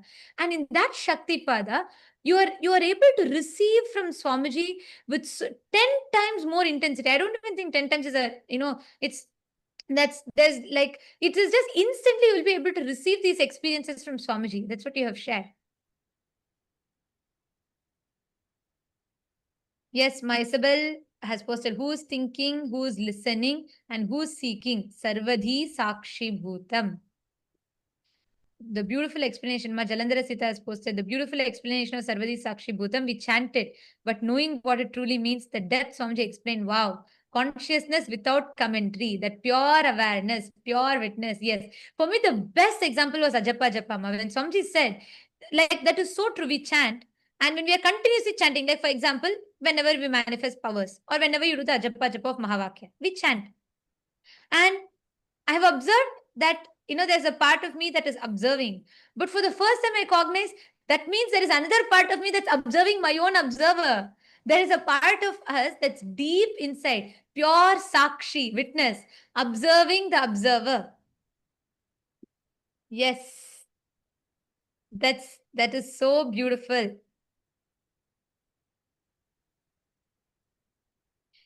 Yes, Nitish, come forward, please. Come forward and share. Like I said, if you allow me to talk, I'll go on talking. There's just so much. I'm so excited with what Swamiji revealed. But please, all of you also come up and share. Go ahead. Nityanama, can you hear me? Yes. Yes, sir. So one thing which Swamiji said was so powerful was the name that we attach gives us the delusion of the illusion of continuity.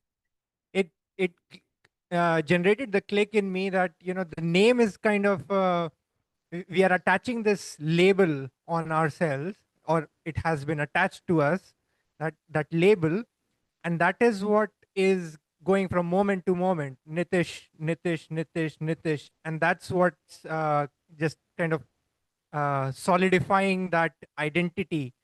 That so it's also like attached to.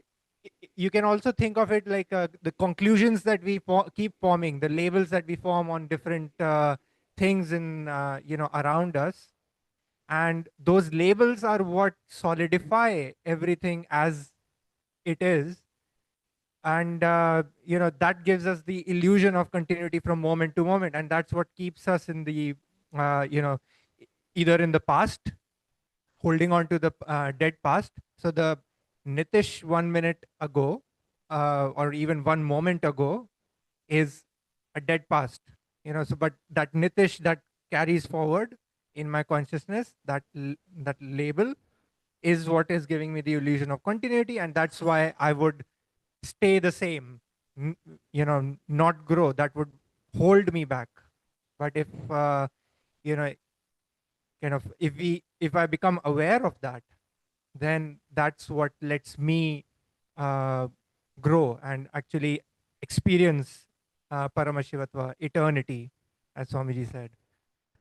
And yeah, one as Swamiji said. Exactly. So And, beautifully said. Because also, like Swamiji said, Aya, that the perceived continuity of the name, the illusion of continuity that the name creates, stops us from experiencing the eternity. That was like so powerful for me also, like you said, because that temporary continuity that we perceive makes us forget that whole eternity that lies in front of us.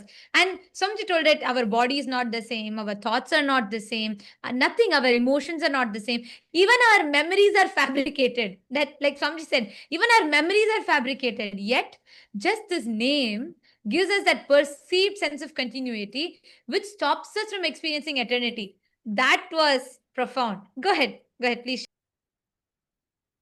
Yeah, absolutely. And I would also like to share one, like the experience that I've had with this question, which Swamiji, also said, who am I? Have this question, who am I? And, you know, w- what I experienced was that, I would start observing the thoughts and try to figure out, okay, who is looking at those thoughts? And then I would kind of stop at, okay, this is me. I would be pointing somewhere that this is me. And then for a few moments, of course, I would be satisfied that this is me. I found me. But then I would realize, okay, but there, who is pointing to that I? So that I is the false identity, uh, which, because I stopped there, that's why it became that false identity. But as I kept going back, that, okay, I'm pointing to that, so let me find who is pointing to that identity, that observer. And then again, after a few moments, I would get exhausted and stop there, that this is, okay, this is me, I'm satisfied now. But then, okay, who is looking at that? And keep going back, keep going back. And I think Swamiji has described this as, you try to grab onto a soap in water, and the soap keeps slipping out of your hand. And eventually the soap just dissolves in the water and it just leaves the water, right? It just dissolves into everything. And that's when the experience of just being, you experience that, just being. So yeah, that resonated very strongly. Swamiji, with what Swamiji was explaining today. Exactly. Actually, What this Swamiji was explaining today. gave a Ishavasya Upanishad verse line, right? In 2015, Swamiji written, consciousness is manaso javiya, swifter than the mind. Like Swamiji told today, the moment you try to put a frame to it, anything you describe about it only becomes an attribute to it because it's already expanded beyond it. How much ever you try to describe it, you try to describe a consciousness, you try to describe saying, this is it, this is that, all of it. By the time your mind grasps it, it's already beyond because it's ever expanding, ever changing. Tadde jati, tanne jati, taddure tadvantike. It is like it's further than the furthest point, nearer to you than the nearest point in you, yet you cannot grasp it because if you try to grasp it, even whatever you've grasped is only merely an attribute. It has already grown beyond that. It was like so powerful. And also, what you're telling, Aya, when we look back over the last 1 year, Swamiji has been preparing us step by step to receive this truth. Swamiji spoke about this seeking the source of the first person. Who am I? What am I? Why am I? How am I? And then there's a satsang. Swamiji has given a satsang series. Nitishaya, you should listen to it and you will really enjoy it. In 2016, Swamiji gave a satsang series on Kenopanishad. So Swamiji will say, don't ask who am I. You're already assuming there's an I. You already have an assumption about the I. Ask, by whom am I? Kene Shitam. That's why there'll be a verse in that Kenopanishad, which Swamiji will describe, where the verse will say that, like, Yat chakshusha na pashyati, yena chakshu gumshi pashyati. Means, what is the source? Shrotrasya shrotram manaso mano yad vachoha vacha. Means, the the life, what makes your ears to be able to listen, what creates the listening, like that. There's be a whole series of questions. Swamiji so beautifully, step by step by step by step, guide us into asking that question. And so beautifully, finally, Swamiji will reveal how we are that, Swamiji is talking about that focal point in that satsang. And it's a very, very powerful satsang series. You should watch it because the thought current that you clicked with, you'll very, very deeper way, you will understand what Swamiji revealed today if you watch that satsangs. That's like a prelude to this. So you should watch it. You'll understand it a lot more deeper, and you'll be able to connect with it. Yes, absolutely. Yeah, I'll definitely watch it. Yeah, and one thing more, which was very, you know, it raises goosebumps in me.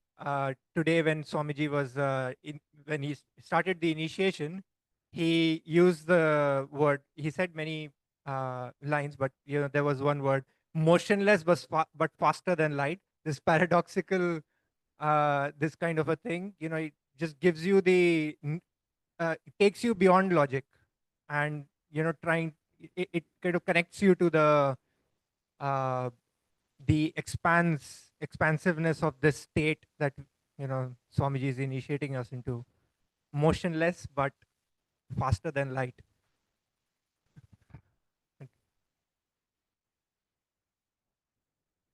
Absolutely, yeah, yes. And every word of today's satsang, I mean, I really don't know. I'm struggling to put a gist today's satsang. I don't know how to put it because every single word, the only thing I can do is I can sit and repeat the whole satsang. Even then, I will not do justice to it because what Swamiji has revealed is so powerful. And thank you so much for coming up and sharing, Aya. And Thank you. right now, Nitishaya, see, the experience that you're all having of going beyond sleep, or the time bending, where you like you today morning you shared, right? You slept only for few hours, but you felt it was such a deep, the time extended, like the time stood for you to be able to have enough rest. It is because continuously see the kind of conversations, the thinking that Swamiji is leading us into. Our whole inner grammar, the inner vocabulary, the self talk. Today, when I asked you all to come up and share, every one of you came up and so boldly declared, I am the ultimate. I am Paramashiva. Even for us to be able to make that declaration, that space, that continuous ecosystem Swamiji is giving, this is the most conducive ambience for you to manifest powers.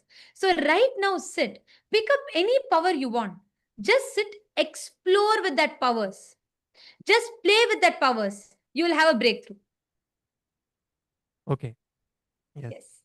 Thank you. Thank you. Thank you, ma'am.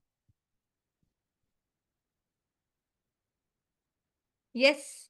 Who else is coming up? You can come up and share, come up to the mic in all the PSS participants.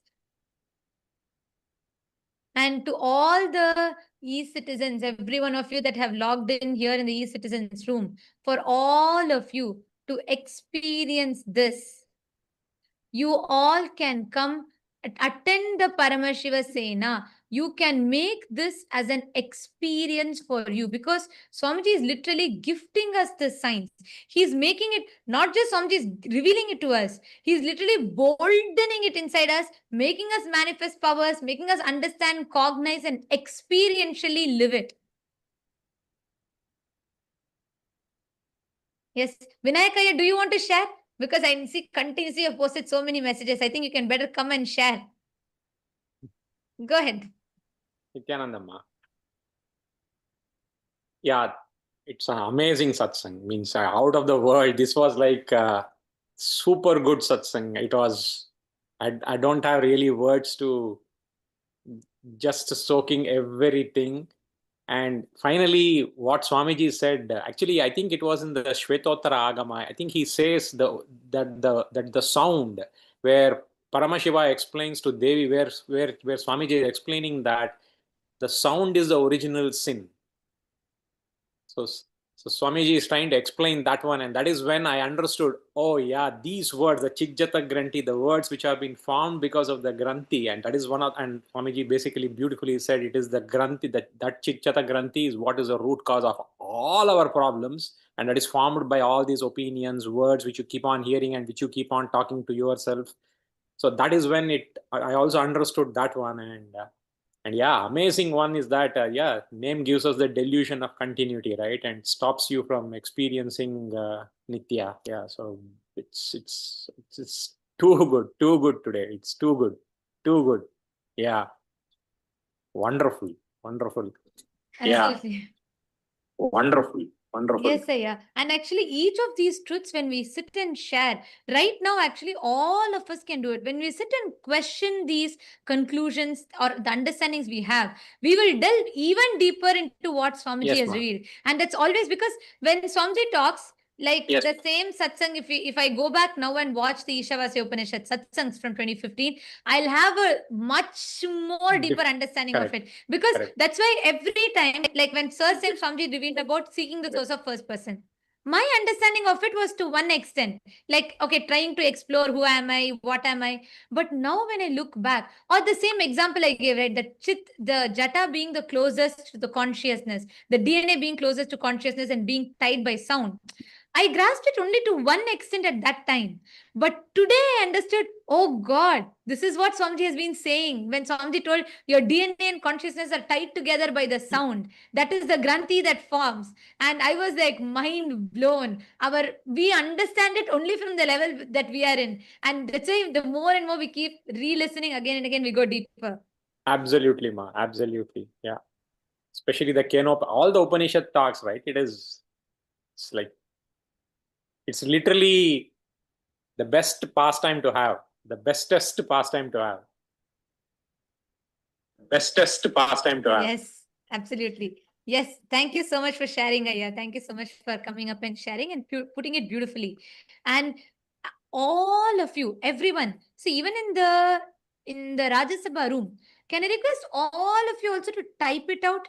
Type out more, verbalize each of it. You will have phenomenal breakthroughs with power manifestation. You will have so many different shifts and breakthroughs. Just sit and cognize. Ma Ganga Priya is waiting to share. Go ahead, Ma Ganga Priya, go ahead. Yes.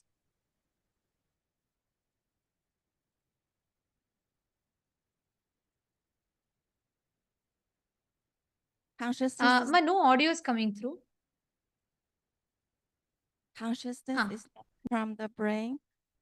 We are the witness of thoughts in mind and the ego, ahanga, buddhi, and chitta. And the false identity is the chitta, jaga, and granthi. And the process of witness the sarvadi, sachiputam, is the buddhi, chitta, and the ego, and the witness of the observing.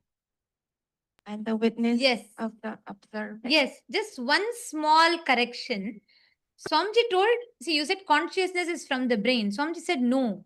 Swamiji said consciousness is not from, it's not like how we understand as a neural activity from the brain. It's not from the brain. It's not from the brain. Yes, if you told, then it's correct. I heard it as you telling consciousness is from the brain. Because Swamiji said consciousness, like a brain just reflects it, like how a projector only projects the movie. Consciousness is not from the brain. It's not like a neural activity that happens in the brain which generates consciousness. That, yes, that's if you're told it's not from the brain, that's correct. Because Swamiji told it's not from the brain specifically. Yes, that's right. Ma Ganga Priya. Listen, I want to tell this to you, Ma Ganga Priya. You should start using all of this to upgrade your self-talk, the inner conversations that are happening. Now do you see to what level Swamiji is taking it to? See, the whole battlefield is different now. You don't need to sit and juggle between am I complete or incomplete? No, it's just out of question. You are completely in a different level, different plane now altogether. You understand? Yeah. Okay. Thank you for coming up and sharing, Ma Ganga Priya. Yes. Next, who wants to come up? Who else wants to come up and share your clicks, your powerful cognitions? And as we do it, can I request everybody to please take the Atmalinga without manifesting powers? This satsang, we should grasp, we need to manifest powers to settle this experience and energy in us. Can I request all of you to please take Atmalinga? Just 10 minutes spent. Just 10 minutes. Can I request all of you to pick up Atmalinga in your hand? Please keep the Atmalinga on your palm. Take the Atmalinga, keep your palm flat. Keep the Atmalinga on your palm.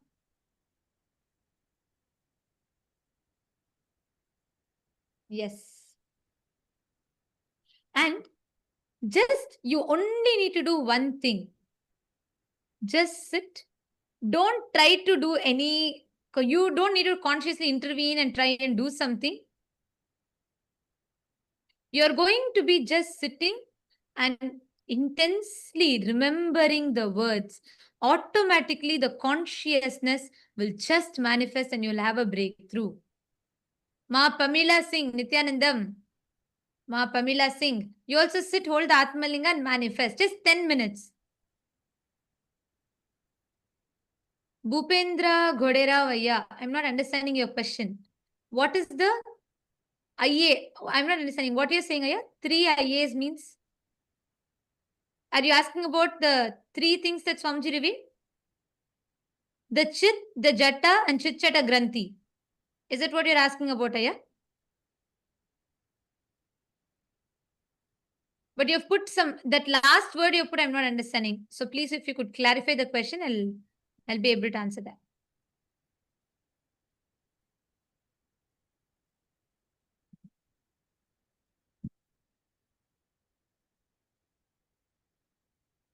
Yes, Ma Shivaika Sarupini, right. Somebody said the Chit Chata Granthi is what our being does, not what our being is. Right. All of you sit. Just remember Swamiji's words in you. Sit. Keep the Atmalinga in your hand. And again and again, let us resonate and become that pure Sarvadi Sakshi Bhutam. Even though there might be a part in you now waiting, expecting you to manifest, expecting you to do something, observe that part. There is another part of you that is observing it. Go a little deeper. There's a part of you, pure witness, Sakshi, observing the observer and the part of you that is manifesting powers, all of it together. Your focal point. Just experience that pure witness. Sarvadi Sakshi Bhutam.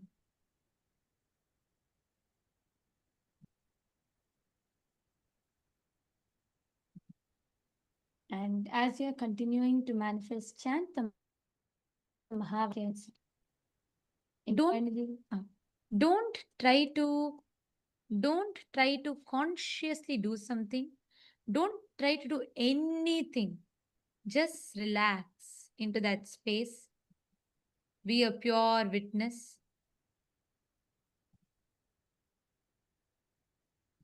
Our manifestation will be a byproduct.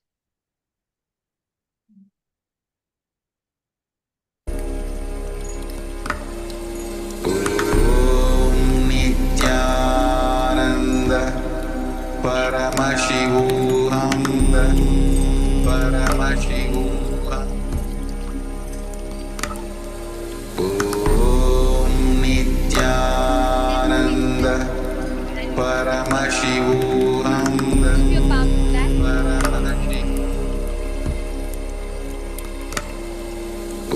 Om Nityananda Paramashivoham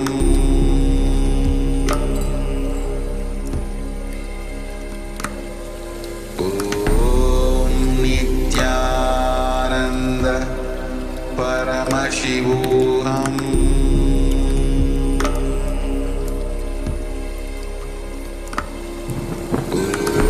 Om Nityananda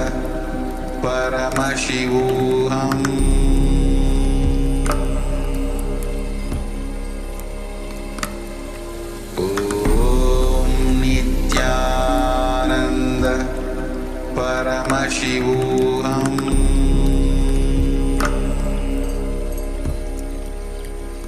Paramashivoham Om Nityananda Paramashivoham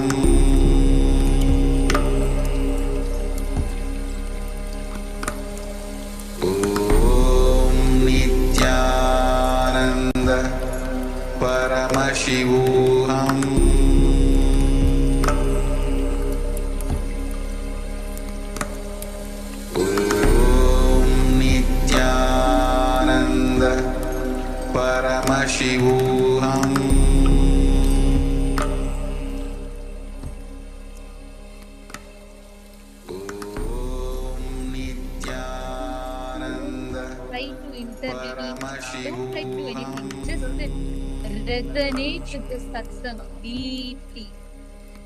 Just sit intensely resonate with this satsang and be that pure Sarvadi Sakshi Bhutam, witnessing all your expectations, anything that's happening in you, and just pure consciousness as a pure Sarvadi Sakshi Bhutam, sit down and witness the manifest.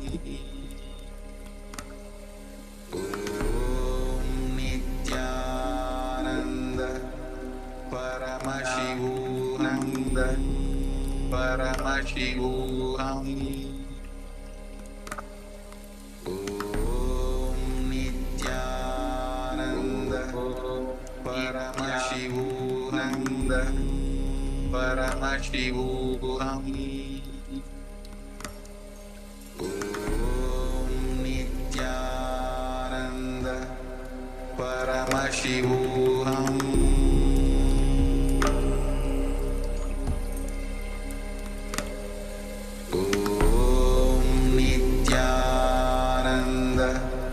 Paramashivoham.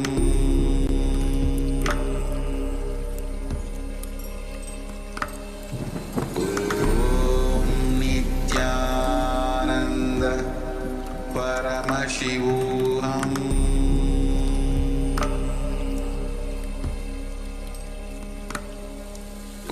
Om Nityananda, Paramashivoham.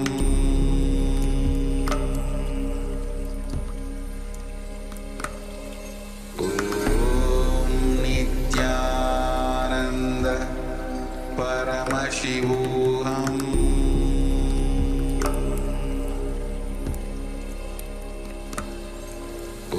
Om Nityananda, Paramashivoham. Om Nityananda, Paramashivoham.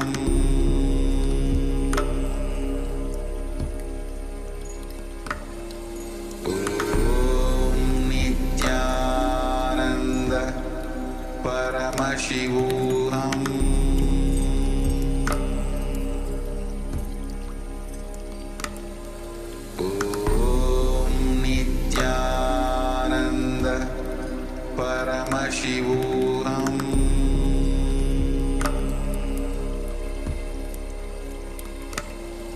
Om Nityananda, Paramashivoham.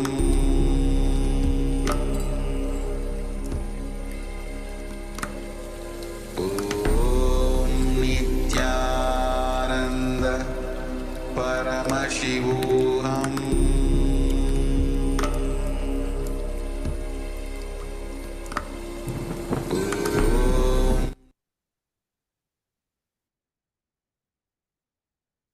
Slowly, please relax.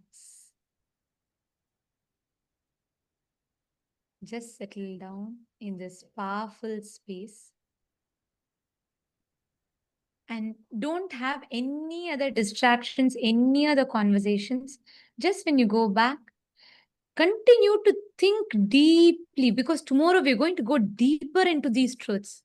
All of you continue to think deeply and just fall into this space. Like Swamiji blessed all of us, we will fall into that Nirvikalpa Samadhi. So don't have any other conversations or distractions. Just enter into that pure Sarvadi Sakshi Bhutam. And let us all offer our gratitude to Swamiji, bowing down to the divine lotus feet of Swamiji and concluding with the Purna mantra. Om Purnamada Purnamidam Purnat Purnamudachyate Purnasya Purnamadaya Purnameva Vasishyate Om Shanti Shanti Shanti Hari Om Tat Sat Sarvam Bhagavat Shri Nityananda Paramashiva Padukarpanamastu Om Nityanandam. Thank you all. And to all the e-citizens, every one of you that joined us on YouTube, Facebook, you all can stay tuned. We will be notifying for all of you regarding tomorrow's satsang. 7 p.m. Eastern Standard Time will be the satsang. We invite all of you to join back. We thank all of you for joining with us today. Nityanandam.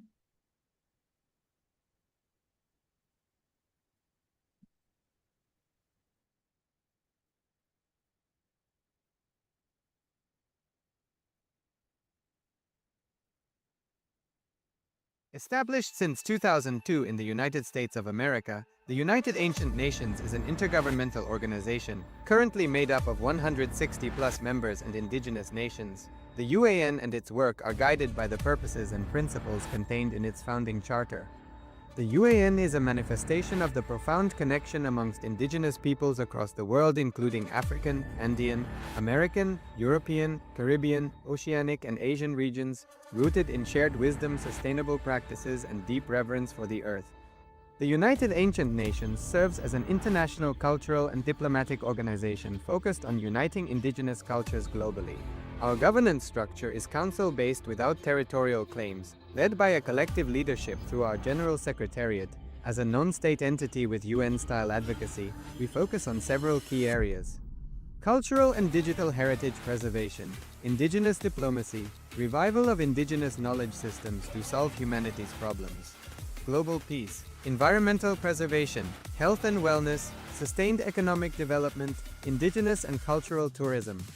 While the UAN represents numerous indigenous cultures, the United States of Kalasa serves as the first indigenous nation specifically for Hindus. Kalasa's mission is focused on the revival of the ancient enlightened Sanatana Hindu civilization with a formal governance structure including a head of state, ministers, and ambassadors. Under the leadership of SPH, Supreme Pontiff of Hinduism, Bhagavan Nityananda Paramashivam, Kalasa has achieved recognition as a sovereign subject of international law, possessing distinctive attributes of juridical statehood. The United States of Kalasa is the main sponsor of the proposed UAN headquarters. This initiative would bring forth an estimated $100 million in revenue for the host country through summits, conferences, tourism, and development projects. The proposed UAN headquarters would represent the world's indigenous nations and peoples through its architectural design. It would blend the best of all worlds, featuring top modern architecture, the highest green building standards, and ancient Vastu architectural principles.